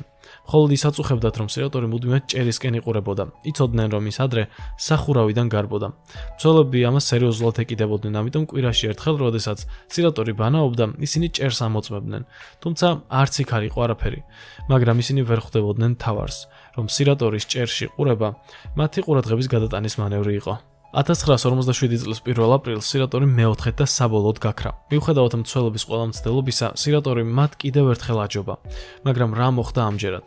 ჭერისკენ მიმართული მზერა მცველების ყურადღებას სხვა მხარეს მიმართავდა და იატაკს ისინი ყურადღებას აღარ აქცევდნენ. როდესაც დაცალეს მისი საკანი, მცველებმა შენიშნეს, რომ საწოლის ქვეშ ერთ-ერთი იატაკის ფიცარი გაჭრილი იყო. მის ქვეშ პატარა სათავსო იყო, სადაც იპოვეს ლითონის რგოლი, რომელიც უნიტაზიდან მოხსნა. ეს რგოლი ხერხად იყო გადაკეთებული და იქვე ეგდო მისოს წვნიანის თასი, რომელიც ერთ-ერთი ვახშმის შემდეგ იყო დარჩენილი. სირატორიმ ეს რგოლი ძველი ლურსმნის გამოყენებით გალესა და მრავალი თვის განმავლობაში ფარულად ხერხავდა იატაკს. შემდეგ ის ფიცრების ქვეშ შეძვრებოდა ხოლმე, თასის გამოყენებით თხრიდა მიწას და ამზადებდა გასაქცევ გზას. მას ხელბორკილების მოხსნაც კი არ სჭირდებოდა მცველების თავდაჯერებულობის წყალობით. გასაოცარია. კვლავ დაიწყო მისი ძებნა, მაგრამ ამჯერად უშედეგოდ. ეს სირატორის ბოლო და შესაძლოა ყველაზე გენიალური გაქცევა იყო. ის მთაში დაბრუნდა და სამყაროსგან დაიმალა. გავიდა წლები და ისევ თავისინებით გამოჩნდა და კვლავ დააპატიმრეს. მოსამართლემ გაითვალისწინა, რომ ციხეებში მრავალი წლის სისასტიკის მიუხედავად, სირატორის არასდროს უცდია რომელიმე მცველისთვის ზიანი მიეყენებინა. მიუხედავად იმისა, რომ მას ეს ადვილად შეეძლო, გარდა ამ ორში ჩადენილი ერთი მკვლელობის, მას აღარასდროს არავისთვის დაუშავებია რაიმე. განაჩენის გადახედვის შემდეგ მოსამართლემ სირატორის 20 წლით პატიმრობა მიუსაჯა და დააკმაყოფილა მისი თხოვნა, რომ სასჯელი ტოკიოს ციხეში მოეხადა. სირატორის ტოკიოში ჩასვლა მცველები დაძაბა, მაგრამ მათ გადაწყვიტეს უფრო რბილად მოპყრობოდნენ. ის ციხის ბაღში სამუშაოზე დააყენეს და სპორტულ ღონისძიებებში მონაწილეობის უფლებაც მისცეს. მიუხედავად იმისა, რომ ის უკვე 40 წელს იყო გადაცილებული, ის იმ პატიმრებს მაინც ამარცხებდა, რომლებიც მასზე ორჯერ უფრო ახალგაზრდები იყვნენ. ერთ დღეს, როდესაც სირატორი ციხის ტერიტორიაზე ისვენებდა, ერთ-ერთი მცველი მივიდა მასთან და ჰკითხა: ეს კედელი მხოლოდ 2 მეტრის სიმაღლისაა. თქვენი უნარებით მის გადალახვას მარტივად შეძლებდით. რატომ არ გაიქეცით? სირატორი მას შეხედა, გაუღიმა და უპასუხა: დავიღალე. 11 წლის განმავლობაში 4 გაქცევის და 3 წლიანი ცხოველური ცხოვრების შემდეგ სირატორი უბრალოდ დაიღალა. გაქცევები ახალგაზრდების საქმეა, ასევე უპასუხა მან. ის ჯერ კიდევ ძლიერი იყო, მაგრამ არა ისე როგორც ადრე და ასევე მას გაქცევის მიზეზი უკვე აღარ ჰქონდა. სირატორი ხშირად გარბოდა, არა თავად ციხიდან, არამედ იმისთვის, რომ ციხის მცველების სისასტიკისგან დაეცვა თავი. მცველმა მას გაუღიმა და გადაწყვიტა სირატორის პირობით ვადამდე გათავისუფლების შუამდგომლობა შეეტანა. და ბოლოს 10 წლის შემდეგ 1961 წლის 21 დეკემბერს სირატორი ბოლოს მაინც დატოვა ციხე. არა სარკმლიდან ან გვირაბიდან, არამედ ჭიშკრიდან, როგორც თავისუფალმა ადამიანმა. ის ტოკიოში დასახლდა და უბრალო მუშად დაიწყო მუშაობა. 1979 წელს 71 წლის ასაკში სირატორი გარდაიცვალა და მისი ფერფლი ფუძის მთის სიახლოვეს მიმდებარე სასაფლაოზე მიმოფანტეს. პირსონის აეროპორტი, კანადის ყველაზე დიდი საერთაშორისო აეროპორტი ტორონტოში. აეროპორტს აქვს ყველაზე დიდი ტვირთის ტერმინალები. ის იღებს ტვირთს მთელი მსოფლიოდან. მილიონობით პროდუქტი ყოველდღიურად ჩამოდის. ეს უწყვეტი პროცესია.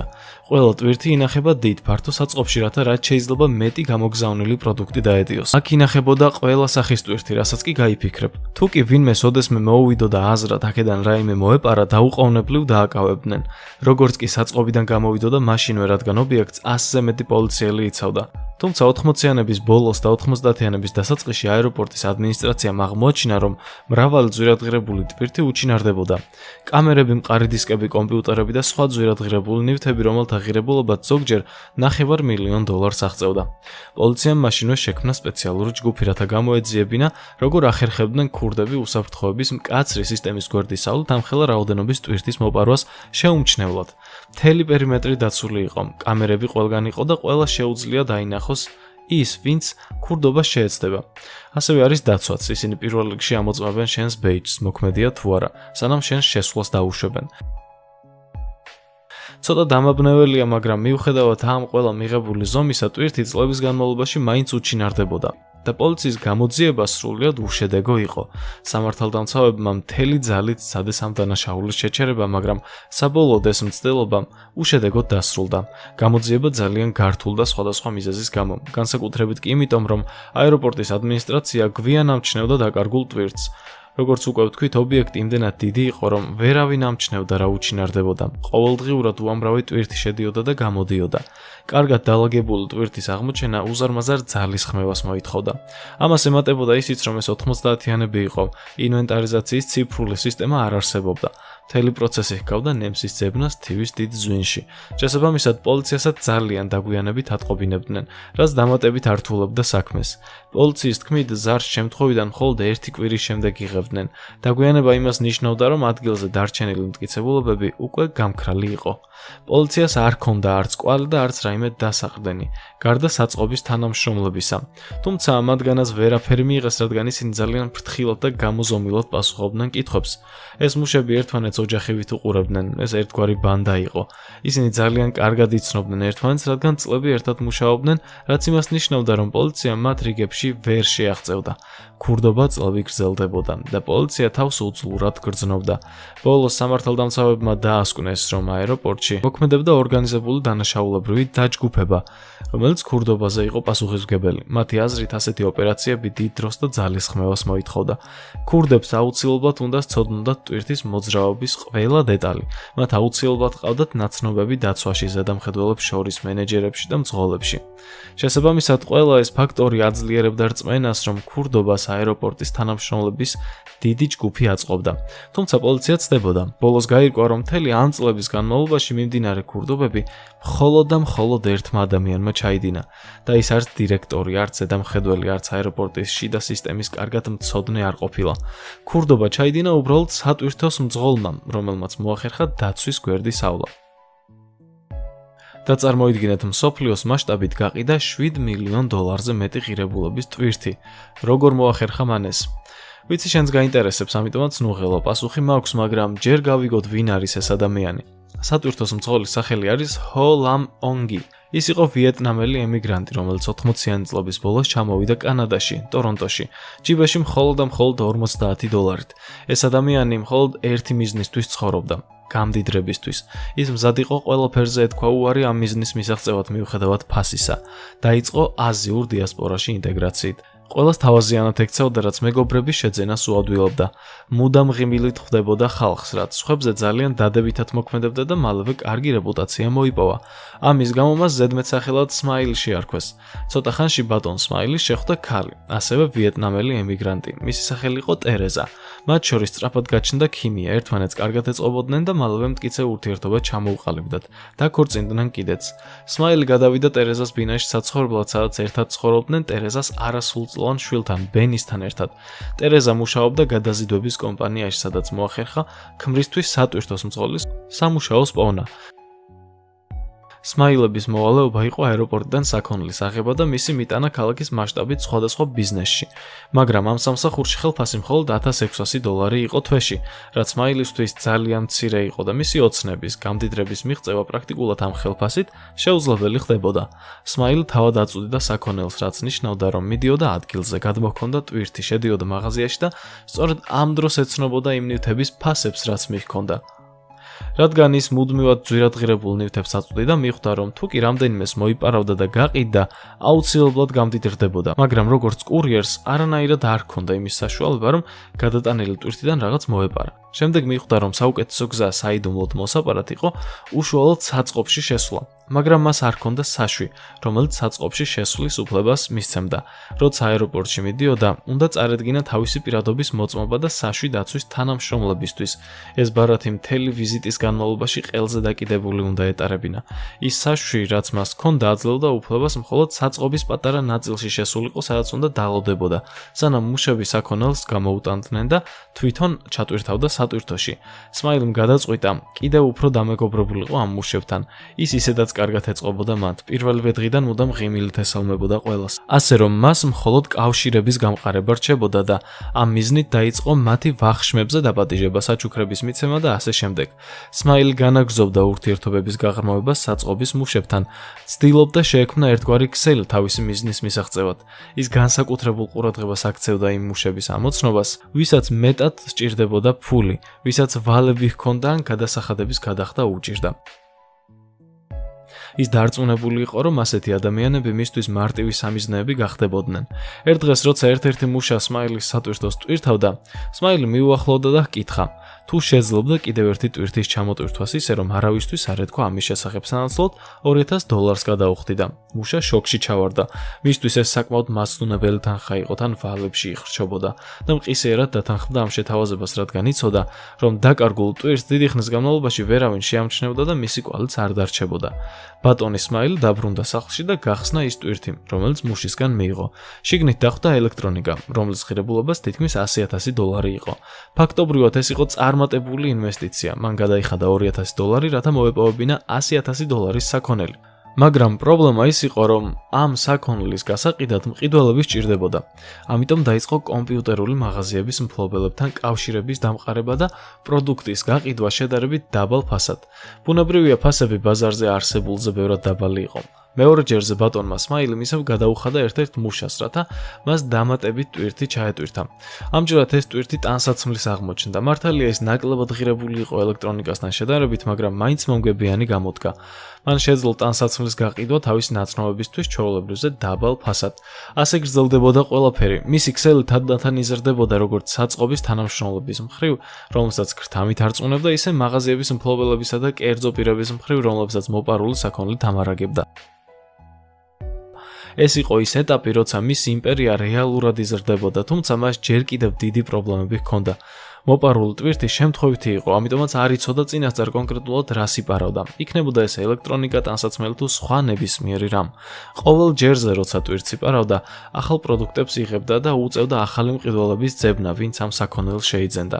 ამან მისი საცალო გაყიდვების პროცესი ცოტა არეულ-დარეული გახადა და რთულ პროცესად აქცია. ამ პრობლემის გადასაჭრელად გადაწყვიტა თავის ცოლთან ერთად მუშაობა, რომელიც თანამონაწილე იყო მის ქურდობებში. როგორც უკვე აღვნიშნეთ, ისინი ერთსა და იმავე კომპანიაში მუშაობდნენ. სწორედ ამიტომ ცოლმა ტერეზამ თავისი სამსახური მის სასარგებლოდ გამოიყენა. ტერეზას ჰქონდა წვდომა მომავალი ტვირთების დეტალურ ინფორმაციაზე. იცოდა, რომელ ფრენაზე მოდიოდა საქონელი, რამდენი ღირდა, სად ინახებოდა. ამ ინფორმაციის მეშვეობით ბატონმა სმაილმა დაიწყო ყურადღებით შესწავლა, თუ რომელი ტვირთი რომელ საწყობში მიდიოდა. ის ამ მონაცემებს ადარებდა იმ თანამშრომლების სიას, რომლებისთვისაც ქრთამი შეეძლო გადაეხადა. ამ გზით მისი ქურდობები უფრო ორგანიზებული გახდა, რაც საქონლის გაყიდვას უადვილებდა. ზოგჯერ საქონელს მანამდეც კი ყიდდა, სანამ მას საერთოდ მოიპარავდა. მოგების გასაზრდელად და თავის იმპერიის გასაფართოებლად ბატონმა სმაილმა დაიწყო ძვირადღირებული ტვირთების მიზანში ამოღება. თუმცა რაც უფრო მეტ ტვირთს იპარავდა, მით უფრო მეტ სირთულეს აწყდებოდა, რადგან მოპარული საქონლის რაოდენობა უზარმაზარი იყო და მისი გადაზიდვა სულ უფრო და უფრო რთულდებოდა. ამიტომ გადაწყვიტა საქმეს ჩაერთო თავისი გერი, ბენი. ბატონ სმაილის ბენის შვილი ჰყავდა და ბენისაც დიდი პატივისცემა ჰქონდა სმაილის მიმართ. ბენის დაეკისრა ელექტრონიკისა და კომპიუტერული აქსესუარების დისტრიბუციის პასუხისმგებლობა და მან თავი უკეთეს გამსაღებლადაც კი გამოავლინა, ვიდრე სმაილი იყო. მან საკუთარი კავშირები შექმნა კომპიუტერული მაღაზიების მფლობელებთან. მათი ნდობის მოსაპოვებლად ბენი უჩვენებდა ყალბ ინვოისებსა და სავიზიტო ბარათებს თავისი ფსევდონიმით ჟოუ იანგი, რათა შექმნილიყო შთაბეჭდილება, რომ იგი მუშაობდა გადაზიდვების კომპანიაში, რომელიც რეალურად არ არსებობდა. ამიტომ მაღაზიების მფლობელების უმეტესობას ჯეროდა, რომ სრულიად კანონიერად ყიდულობდა ამ საქონელს სანდო წყაროდან. მიუხედავად იმისა, რომ ბენი უპრობლემოდ და სწრაფად ყიდდა მოპარულ საქონელს, სმაილის ოჯახი მაინც აწყდებოდა შენახვის პრობლემას. ხშირი ქურდობის გამო საქონელი გროვდებოდა. ბატონ სმაილი სჭირდებოდა უსაფრთხო ადგილი, სადაც ამ ყველაფერს შეინახავდა. საჯარო საწყობის დაქირავება იყო საშიში, ამიტომაც მან იყიდა ორი სახლი ერთმანეთის გვერდით. ერთში ცხოვრობდა, მეორეში კი ინახავდა მთელ ტვირთს, ის საწყობად გადააქცია. ყოველ დღე სმაილები მოიტანდნენ ტვირთს და ინახავდნენ მეორე სახლში. მეზობლები ხშირად ხედავდნენ სმაილების სახლიდან სახლამდე მიმოსვლის პროცესს ტვირთით ხელში, რაც უჩვეულო და საეჭვო ჩანდა მათში. ამიტომაც ინტერესიც აღიძრა. ბატონი სმაილის მხიარული ხასიათი მისი ერთგვარი ვალუტა იყო. იგი სასიამოვნო ადამიანი, ყოველთვის თავაზიანთ ესაუბრებოდა მეზობლებს და პატივისცემდა მათ.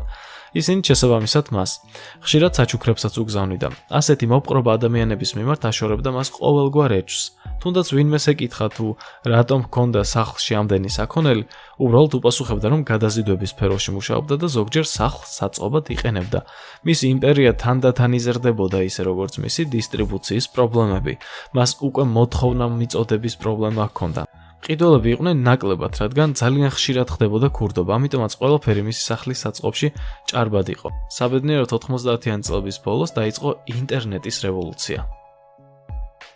გაჩნდა უამრავი ვებგვერდი, მათ შორის eBay, საიტი, სადაც ნებისმიერ ადამიანს შეეძლო ეყიდა ან გაეყიდა ყველაფერი მსოფლიოს ნებისმიერი წერტილიდან, საიდენტიფიკაციო მონაცემების გარეშე, ასევე ანგარიშებისა და მისამართების გარეშეც კი. არ ჰქონდა მნიშვნელობა, როგორ ან საიდან იყო მიღებული ტვირთი. მთავარია მყიდველს მიეღო ის, რაც დაპირებული ჰქონდა და კმაყოფილი დარჩენილიყო. ბატონმა სმაილიმ მშვენივრად გამოიყენა ეს შესაძლებლობა. დაიწყო მოპარული საქონლის გაყიდვა eBay-ზე. იმ ფასებით, რომლითაც ის ყიდდა, შეკვეთები მოედინებოდა არა მხოლოდ კანადიდან, არამედ მთელი მსოფლიოდან.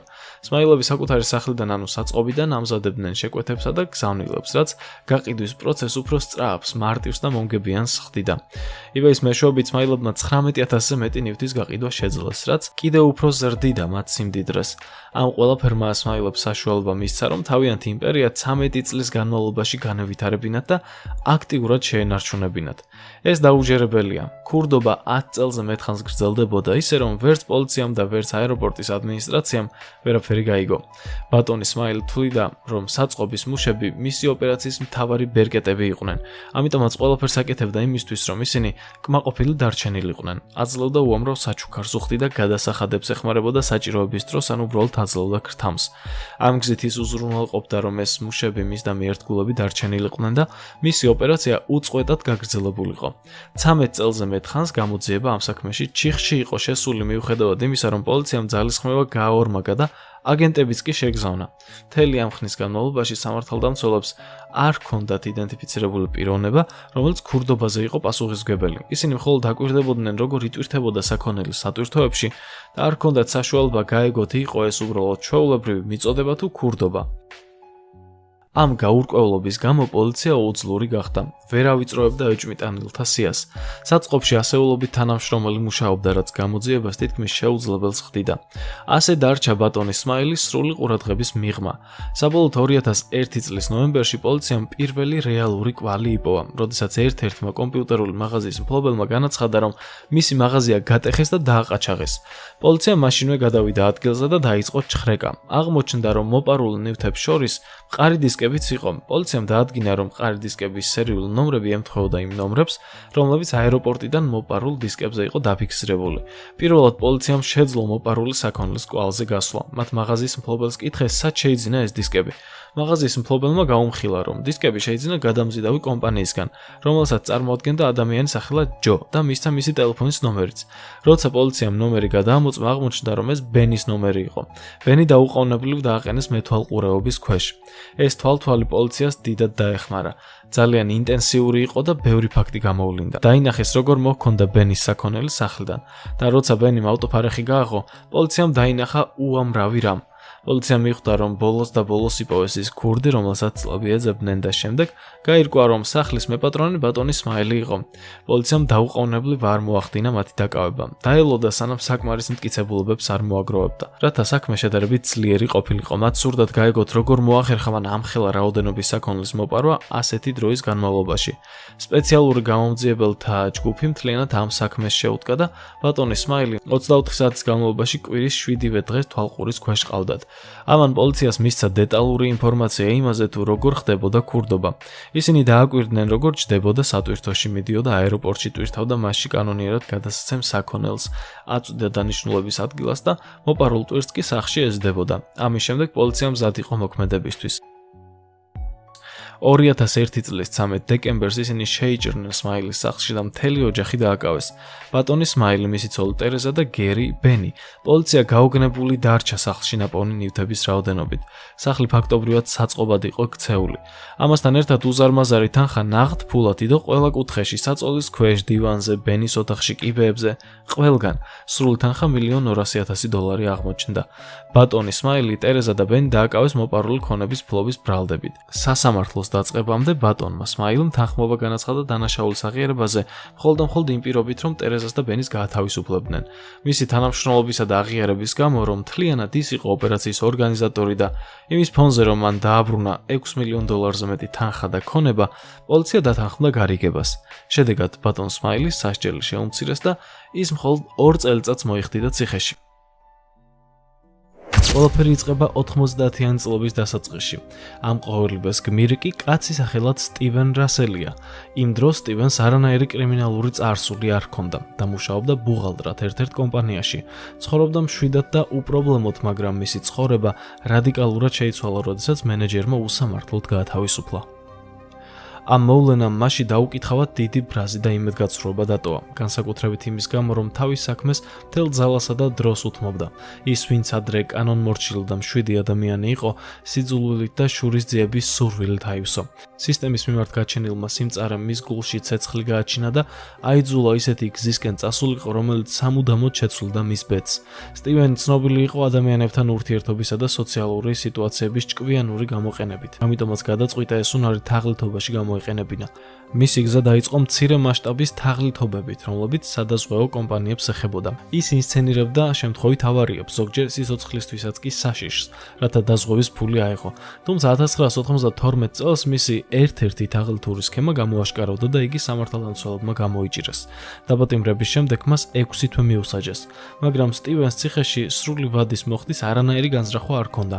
იგი მაშინვე შეუდგა გეგმის შედგენას, რათა 1 თვის შემდეგ ციხიდან გაპარულიყო. ამ ერთ თვეში სტივენი ყურადღებით აკვირდებოდა მცველებსა და მუშაკებს, სწავლობდა მათ რუტინასა და გადაადგილებას. მან აღმოაჩინა მარტივი მეთოდი, როგორ მოეტყუებინა მცველები და გასასვლელი გზა გაეკვალა. მან შეამჩნია, რომ ხანდახან ციხეში შემოდიოდნენ მუშები გარკვეული სამუშაოების შესასრულებლად, ხოლო გასვლისას ისინი მიდიოდნენ მცველების ოთახთან, აკაკუნებდნენ მინაზე და მცველებიც უბრალოდ უხსნიდნენ კარს. მათი განმასხვავებელი ნიშანი იყო ის, რომ ატარებდნენ ჩვეულებრივ სამოქალაქო ტანსაცმელს და ხელში ჰქონდათ რაციები. სტივენი მიხვდა, რომ ეს ადამიანები მუდმივი თანამშრომლები არ ყოფილან, არამედ დროებით შემოსული დაქირავებული მუშები. ასე რომ ის შეუთანხმდა ერთ-ერთ პატიმარს, რომელსაც კავშირები ჰქონდა გარეთ, რათა მისთვის მიეტანათ სამოქალაქო ტანსაცმელი და რაცია. ამ ნივთებით შეერია მუშებს, ვითომ ციხეში რამე სამოწმევდა და თან რაციაზე საუბრობდა. ბოლოს მიუახლოვდა მცველობის ოთახს და მინიდან ფრთხილი სიგნალი მისცა. დაუკაკუნა, რათა კარი გაეღოთ და ზუსტად ასე მცველებმა კარი გაუღეს და სტივენს კვლავ თავისუფალი ადამიანი გახდა. ამ გაბედული გაქცევის შემდეგ მან ახალი პიროვნება მოიგონა და ფლორიდის შტატში გადავიდა, სადაც 2 წელი 1992-94 წლამდე იმალებოდა, მაგრამ მისი გეგმები ისე არ წავიდა, როგორც მას სურდა. ერთ-ერთ თაღლითურ გამბედა ოპერაციაში, რომელიც ასევე დაზღვევას ეხებოდა და ჩეკების გაყალბებას, ის უბრალოდ ჩაფლავდა. გამომძიებლებმა დაიჭირეს და მისი ნამდვილი ციხიდან გაქცეული პატიმრის სტატუსიც გამოაშკარავეს. სტივენი ისევ ჰიუსტონში, ტეხასში დააბრუნეს. მან გადაწყვიტა, რომ უსასრულო გაქცევის და დაჭერის ციკლისთვის ბოლო უნდა მოეღო და ამჯერად სასჯელი მოეხადა. მით უმეტეს, რომ დარჩენილობა და 1 წელზე ნაკლები იყო. სასჯელის მოხდის შემდეგ გათავისუფლდა და დაიწყო მუშაობა უბრალო სასურსათო მაღაზიაში, მაგრამ ეს მას არ აკმაყოფილებდა. მისი ამბიციები გაცილებით უფრო დიდი იყო. მას სურდა ფუფუნებითა და სიმდიდრით სავსე ცხოვრება. რკინის ნებისყოფით გადაწყვიტა მცირე მასშტაბის თაღლითობა დაეტოვებინა და გრანდიოზული სქემა მოეფიქრებინა, რომელიც ფინანსურ თავისუფლებას სამუდამოდ მოუტანდა. მალე შესაძლებლობა გამოჩნდა. გაზეთში განცხადება დაინახა ფინანსური მენეჯერის ვაკანსიაზე, ამერიკის ერთ-ერთ ყველაზე პრესტიჟულ სამედიცინო სადაზღვეო კომპანიაში. პრობლემა ის იყო, რომ მას ამ სფეროში არანაირი გამოცდილება და სერტიფიკატი არ ჰქონდა, მაგრამ ეს მას ვერ შეაჩერებდა. პირველი ნაბიჯი იყო საკუთარი ბიოგრაფიის გაყალბება.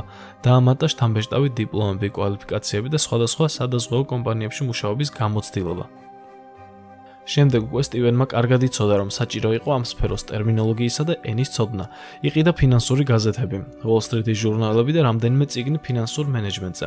მისი გამჭრიახი გონება ყველაფერს სწრაფად ითვისებდა. მალევე შეისწავლა ყველა დეტალი და გახდა კარგად გაწვრთნილი ფინანსურ ენაში. საუბრისას ყველაფერი შეუფერხებლად მიდიოდა. მისი ყალბი ბიოგრაფია და დამაჯერებელი საუბარი ადვილად არწმუნებდა მათ, რომ სტივენი იდეალური კანდიდატი იყო. გასაუბრების ბოლოს კომპანიამ მას მოსთხოვა წარსული დამსაქმებლების ნომრები, რათა მის მუშაობაზე მოესმინათ. სტივენმა სიამოვნებით მისცა 3 ნომერი, რომლებიც სინამდვილეში ზარის დაბრუნების სერვისზე იყო მიბმული. ანუ ვინც ამ ნომრებზე დარეკავდა, ზარი ისევ სტივენთან გადაერთვებოდა. სტივენი სხვადასხვა როლში შედიოდა, იცვლიდა ხმას, აქცენტს და ხასიათს და თითოეულ ზარს ისე პასუხობდა, თითქოს სხვადასხვა ადამიანი იყო. ამ საუბრებში ის საკუთარ თავზე საოცრებებს ამბობდა და საქებარ სიტყვებს არ იშურებდა, ისე რომ ეჭვი არავის არ ეპარებოდა. კომპანია კი გაოცებული უსმენდა ამ ქება დიდებას და საბოლოოდ გადაწყვიტეს, რომ სტივენი ნამდვილად უნიკალური კადრი იყო. ასე მოიპოვა მან ძალაუფლება და გავლენა კომპანიაში და საფუძველი ჩაუყარა დიდ გეგმას. თუმცა საუბედუროდ მისთვის ერთმა სულელურმა ნაბიჯმა ის გაამხილა. მან სახლის სესხის რეფინანსირება სცადა დაბალი პროცენტით. ბანკის თანამშრომლებმა შეამჩნიეს უზარმაზარი თანხები მის ანგარიშზე და დაინტერესდა ერთ-ერთი მათგანი, საიდან იღებდა ის ამდენ ფულს. კვალმა პირდაპირ იმ სადაზღვეო კომპანიამდე მიიყვანა, სადაც სტივენი მუშაობდა. როდესაც ამბავი კომპანიის გენერალურ დირექტორსა და ხელმძღვანელოს მიაწოდეს, მათ ფინანსური დოკუმენტების დეტალური შემოწმება დაიწყეს და აღმოაჩინეს, რომ საეჭვო ოპერაციები და გადარიცხვები, რომელთა უკანაც სტივენი იდგა, პირდაპირ სტივენს უკავშირდებოდა. მალე გაცხადდა ბნელი სიმართლე. მათ სწრაფად გაიგეს, რომ სტივენი ყოფილი დამნაშავე იყო, რომელიც ჯერ კიდევ პირობითზე იმყოფებოდა. სიტყვა მეხივით გავრცელდა და წამებში მევიდა პროკურორის ოფისამდე, მაგრამ სანამ სრული ქაოსი დაიწყებოდა, სტივენმა შეიგრძნო მოახლოებული საფრთხე. დაუყოვნებლივ სცადა გაქცევა. მან მოახერხა დაახლოებით $40,000 გამოტანა სხვადასხვა ბანკომატებიდან, სანამ მისი ანგარიშები გაიყინებოდა. თუმცა სტივენი იმდენად იყო მოტივირებული, გადადგა უგნური ნაბიჯები. სჯეროდა რომ შეეძლო ჩუმად დაბრუნებულიყო სახლში, რათა თავისი ძვირფასი ნივთები წამოეღო, მაგრამ წარმოდგენაც არ ჰქონდა რომ იმ დროს პოლიცია უკვე ერთი ნაბეჯით წინ იყო და მისი სახლი დაკვირვების ქვეშ იმყოფებოდა. როცა კარს მიუახლოვდა, ისინი იქვე დახვდნენ და კვლავ დააკავეს. ის მეორედ აღმოჩნდა ციხის კედლებში, ამჯერად გირაოს თანხა კოლოსალური იყო, $950,000. მისი გადახდა თითქმის შეუძლებელი ჩანდა, რადგან ყველა ანგარიში გაყინული ჰქონდა, მაგრამ სტივენმა არ მიიღო ეს ბედი. მას არ ჰქონდა განზრახვა დარჩენილიყო ციხეში. დაბატიმრებიდან 2 თვეზე ნაკლებ დროში მან გაბედული და უჩვეულო გეგმის განხორციელება დაიწყო. ნერვების სიმტკიცით მან იპოვა შანსი ციხის შიგნით და დარეკა ჰარისის ოლქის ჩანაწერების ბიუროში, სწორედ იმ ოლქში, სადაც იხდიდა სასჯელს. ზარს ერთ-ერთმა თანამშრომელმა ქალმა უპასუხა. სტივენმა ყოველგვარი ყოყმანის გარეშე თავი წარუდგინა, როგორც მოსამართლე ჩარლზ ჰამი, სწორედ ის მოსამართლე, რომელიც მის საქმეს განიხილავდა. როგორც ოსტატი მანიპულატორი, სტივენმა მოიგონა ინტრიგული ისტორია და წარუდგინა მას მოულოდნელი სრულიად შემოbrunებული სიუჟეტი. მან უთხრა, რომ მისი იურისდიქციის ქვეშ იყო პატიმარი სახელად სტივენ რასელი და რომ ჩუმად ჩატარდა სააპელაციო სხდომა, რომლის შედეგადაც საოცარი ცვლილება მოხდა. გირაო, რომელიც ადრე $950,000 იყო განსაზღვრული, მკვეთრად შემცირდა და მხოლოდ $45,000 შეადგენდა. თანამშრომლის თავდაპირველი უნდობლობა ნელ-ნელა დაიმსხვრა სტივენის რწმენით და სავსე ტონით. მისი ყოველი სიტყვა დამაჯერებლად ჟღერდა, თითქოს უდიდესი მნიშვნელობა ჰქონდა. საბოლოოდ სტივენმა ისეთი დეტალები მოუყვა საქმიდან, თითქოს ნამდვილად მოსამართლე ყოფილიყო. მოტყუებული თანამშრომელი მაინც დარწმუნდა და ოფიციალურად შეცვალა გირაო $950,000-დან მხოლოდ $45,000-მდე. მან მოიფიქრა, რომ დაკავშირებოდა ერთ-ერთ კომპანიას, რომელიც პატიმრებისთვის გირაოს დაფინანსებას უზრუნველყოფდა. მართალია მათი პირობები მას არ ეხებოდა, მაგრამ როგორღაც მოახერხა და დაარწმუნა, რომ თანხა გადაეხადათ, ოღონდ მკაცრი პირობებით. მაგრამ ჰარისის ოლქის ხელისუფლებამ მალევე გაიგო სტივენის ხრიკის შესახებ. მისი დაჭერა არ გასჭირვებიათ. გაქცევიდან სულ რაღაც 5 დღეში დააკავეს. პოლიცია და გამომძიებლები უკვე დიდი ხანია მის ზარებს ფარულად ისმენდნენ და ასე დაადგინეს მისი ადგილსამყოფელიც. აღმოჩნდა, რომ ფლორიდაში იყო წასული და საბოლოოდ მათ იპოვეს იგი ერთ-ერთ სანაპიროსთან მდებარე სასტუმროში, უესტ პალმ-ბიჩში. იქვე მოულოდნელად დააკავეს. შემდგომ სასამართლო პროცესზე მას 40 წლით პატიმრობა მიუსაჯეს, როგორც თაღლითობისთვის, ასევე ციხიდან გაქცევისთვის. სინამდვილეში მას ბევრად მსუბუქი სასჯელი შეეძლო მიეღო, მაგრამ სტივენმა მაშინვე აღიარა დანაშაული და განაჩენი უყოყმანოდ მიიღო. აპელაციის გარეშე. თავად პროკურორიც კი გაოცდა მისი ასეთი სწრაფი დათანხმებით, რადგან სასჯელი ძალიან მკაცრი იყო. რა თქმა უნდა, სტივენს არ ჰქონდა განზრახვა მთელი ეს დრო ციხეში გაეტარებინა. სასამართლოს დაწყებამდეც კი იცოდა, რომ აუცილებლად გაიქცეოდა იქედან. მაგრამ ამჯერად იგი ჰარისის ოლქის ციხეში აღარ დააბრუნეს. ის გადაიყვანეს ტეხასის მაქსიმალური უსაფრთხოების ციხეში. ციხის ადმინისტრაცია და ხელისუფლება გაფრთხილებული იყვნენ სტივენის გამჭრიახობას და შეეძლო თაღლითურ მცდელობებზე. ამიტომაც მუდმივად უნდა ედარაჯათ მისთვის. თუმცა ციხის კედლები და გაძლიერებული უსაფრთხოება მათ აძლევდა რწმენას, რომ ყველაფერი კონტროლ ქვეშ იყო და გაქცევა ამჯერად შეუძლებელი იქნებოდა. სტივენი მშვიდად ფიქრობდა, აკვირდებოდა და ახალ გეგმას ამუშავებდა. ახალი იდეის მარცვალი გაჩნდა მაშინ, როდესაც შეამჩნია, რომ ციხეს საკუთარი სამედიცინო განყოფილება ჰქონდა. ექიმები და მედპერსონალი იქ ატარებდნენ მწვანე და ლურჯ სამოსს, რომელიც მცველების ფორმისგან მხოლოდ ფერით განსხვავდებოდა. სტივენმა დაიწყო ფიქრი, როგორ ექცია თავისი ტანსაცმელი იმავე მწვანე ფერის სამოსად. დიდი შრომის შედეგად ბოლოს ეს სტივენმა მაინც შეძლო. გეგმა 1996 წლის 13 დეკემბერს პარასკევს დილას განახორციელებდა. პირველად ჩაიცვა ახლად შეღებილი მწვანე ტანსაცმელი, ზემოდან კი თეთრი ციხის ფორმა გადაიცვა. დილ 4 საათზე ისაუზმა. საუზმის შემდეგ ციხის ერთ მყუდრო ადგილას თეთრი ფორმა მოიშორა და მხოლოდ მწვანე სამოსი დარჩა, რაც ექიმებისა და მედპერსონალის ფორმას გავდა. ის თავდაჯერებულად გაემართა მცველებისკენ. სტივენი დიდი ხნის განმავლობაში აკვირდებოდა, რომ დილით მცველს მთელი დრო ტელეფონზე ლაპარაკში გაქონდა და ირგვლივ ყურადღებას ნაკლებად აქცევდა. სტივენი გაბედულად მიუახლოვდა მინის მიღმა მიესალმა და მალევე დაარწმუნა, რომ კარი გაეღო. ასე კიდევ ერთხელ გახდა სტივენი თავისუფალი, თუმცა კარგად იცოდა, რომ სწრაფად უნდა მოშორებოდა ტერიტორიას, სანამ გაქცევას აღმოაჩენდნენ. გზაზე ერთ-ერთ სახლს მიადგა და დაუგაკუნა. მე პატრონს უთხრა, რომ ექიმი იყო, ციხეში მუშაობდა, ზედმეტი ალკოჰოლი დალია. მანქანა დაამტვრია და არ უნდოდა, რომ ციხის ადმინისტრაციას ეს გაეგო. ამიტომ სთხოვა წაიყვანა. მამაკაცი დათანხმდა და სტივენი ახლომდებარე ქალაქში მიიყვანა, სადაც მაშინვე ტაქსი გააჩერა. გააჩერა. მძღოლს უთხრა, რომ ჰიუსტონის ტეხასის სამედიცინო ცენტრში ქირურგი იყო და სასწრაფოდ უნდა მieყვანა იქ, რადგან გადაუდებელ ოპერაციაზე ეძახდნენ. მძღოლმა სწრაფად წაიყვანა ის. ადგილზე მისვლის შემდეგ სტივენმა მას უთხრა, რომ დალოდებოდა და ფულს ლოკერიდან გამოიტანდა, მაგრამ რა თქმა უნდა აღარ დაბრუნდა სტივენი. ასე წარმატებით დასრულდა მისი მესამე გაქცევა და კიდევ ერთხელ დატოვა ხელისუფლება გაოცებული. სტივენის დასაჭერად გადაწყვიტეს სპეციალური აგენტი გამოეგზავნათ. მის სახელი იყო ტერი კეპსი. ის ციხის ადმინისტრაციის სპეციალური ოპერაციების განყოფილების ხელმძღვანელი იყო. სტივენის მათივე მაქსიმალური უსაფრთხოების დაწესებულებიდან მესამე გაქცევა დიდი შეურაცხყოფა იყო. ტერი ყველაფერს გააკეთებდა, რათა ორგანიზაციის რეპუტაცია აღედგინა და სტივენი კვლავ დაეკავებინა. მან კარგად იცოდა სტივენის თაღლითური და მოტყუების უნარები. მისი დაჭერა ადვილი არ იქნებოდა. ტერიმ სპეციალურ ამოცანაზე ორიენტირებული ჯგუფი შექმნა, რომლის ერთადერთი მიზანი იყო სტივენის პოვნა. საწყისი ძებნა ჰანსვილის ქალაქში დაიწყო, ციხესთან და მის მიმდებარე ტერიტორიაზე, თუმცა სტივენი იქ არ ყოფილა. როგორც უკვე აღვნიშნეთ, მან ტაქსით ჰიუსტონში იმგზავრა. შემდეგ კი ტეხასის შტატი საერთოდ დატოვა და მისისიპიში გადავიდა, კონკრეტულად კი ბილოქსის ქალაქში, რადგან იქ ჰქონდა შანსი სათამაშოებით ფული ეშოვა. ტერი და მისი გუნდი დაუღალავად მუშაობდა მის დასაკავებლად. მათ მოახერხეს იმ ადამიანის იდენტიფიცირება, ვინც ბოლო დღეებში სტივენთან კონტაქტში იყო და საბოლოოდ გაიგეს, რომ იგი მისისიპიში, ბილოქსში იმყოფებოდა. დაუყოვნებლივ ტერი ქალაქის შერიფს და მარშალს დაუკავშირდა. სტივენის სურათები გაუგზავნა. გასაოცარია, მაგრამ მისი დაჭერა არ გასჭირვებია. თავად მარშალი ქუჩაში შემთხვევით გადააწყდა და ფოტოთი ამოიცნო. წარმოიდგინე, ამდენ ადგილას და ამდენ ადამიანში სწორედ მას შეხვდა, რომლის ფოტოც ხელში ეჭირა. ასე რომ მესამედაც დააკავეს და ტეხასის სისხლის სამართლის დეპარტამენტს დაუბრუნეს, სადაც სასჯელის მოხდა გააგრძელა. ამჯერად მისი ვადა კიდევ 5 წლით გაზარდეს და ჯამში 45 წელი მიუსაჯეს. პირობითზე გამოსვლის ყველაზე ადრეული შანსი მინიმუმ 11 წლის შემდეგ ექნებოდა. რა თქმა უნდა, სტივენმა კარგად იცოდა, რომ ვერასდროს მოისვენებდა, სანამ ახალ გზას არ მოძებნიდა, თუმცა ამჯერად ზედამხედველობა მასზე ძალიან მკაცრი იქნებოდა. მაგრამ ამჯერად სტივენმა მართლაც გიჟური გეგმა მოიფიქრა. ეს გეგმა არა მხოლოდ ნდობას, არამედ უზარმაზარ ძალისხმევასაც მოითხოვდა.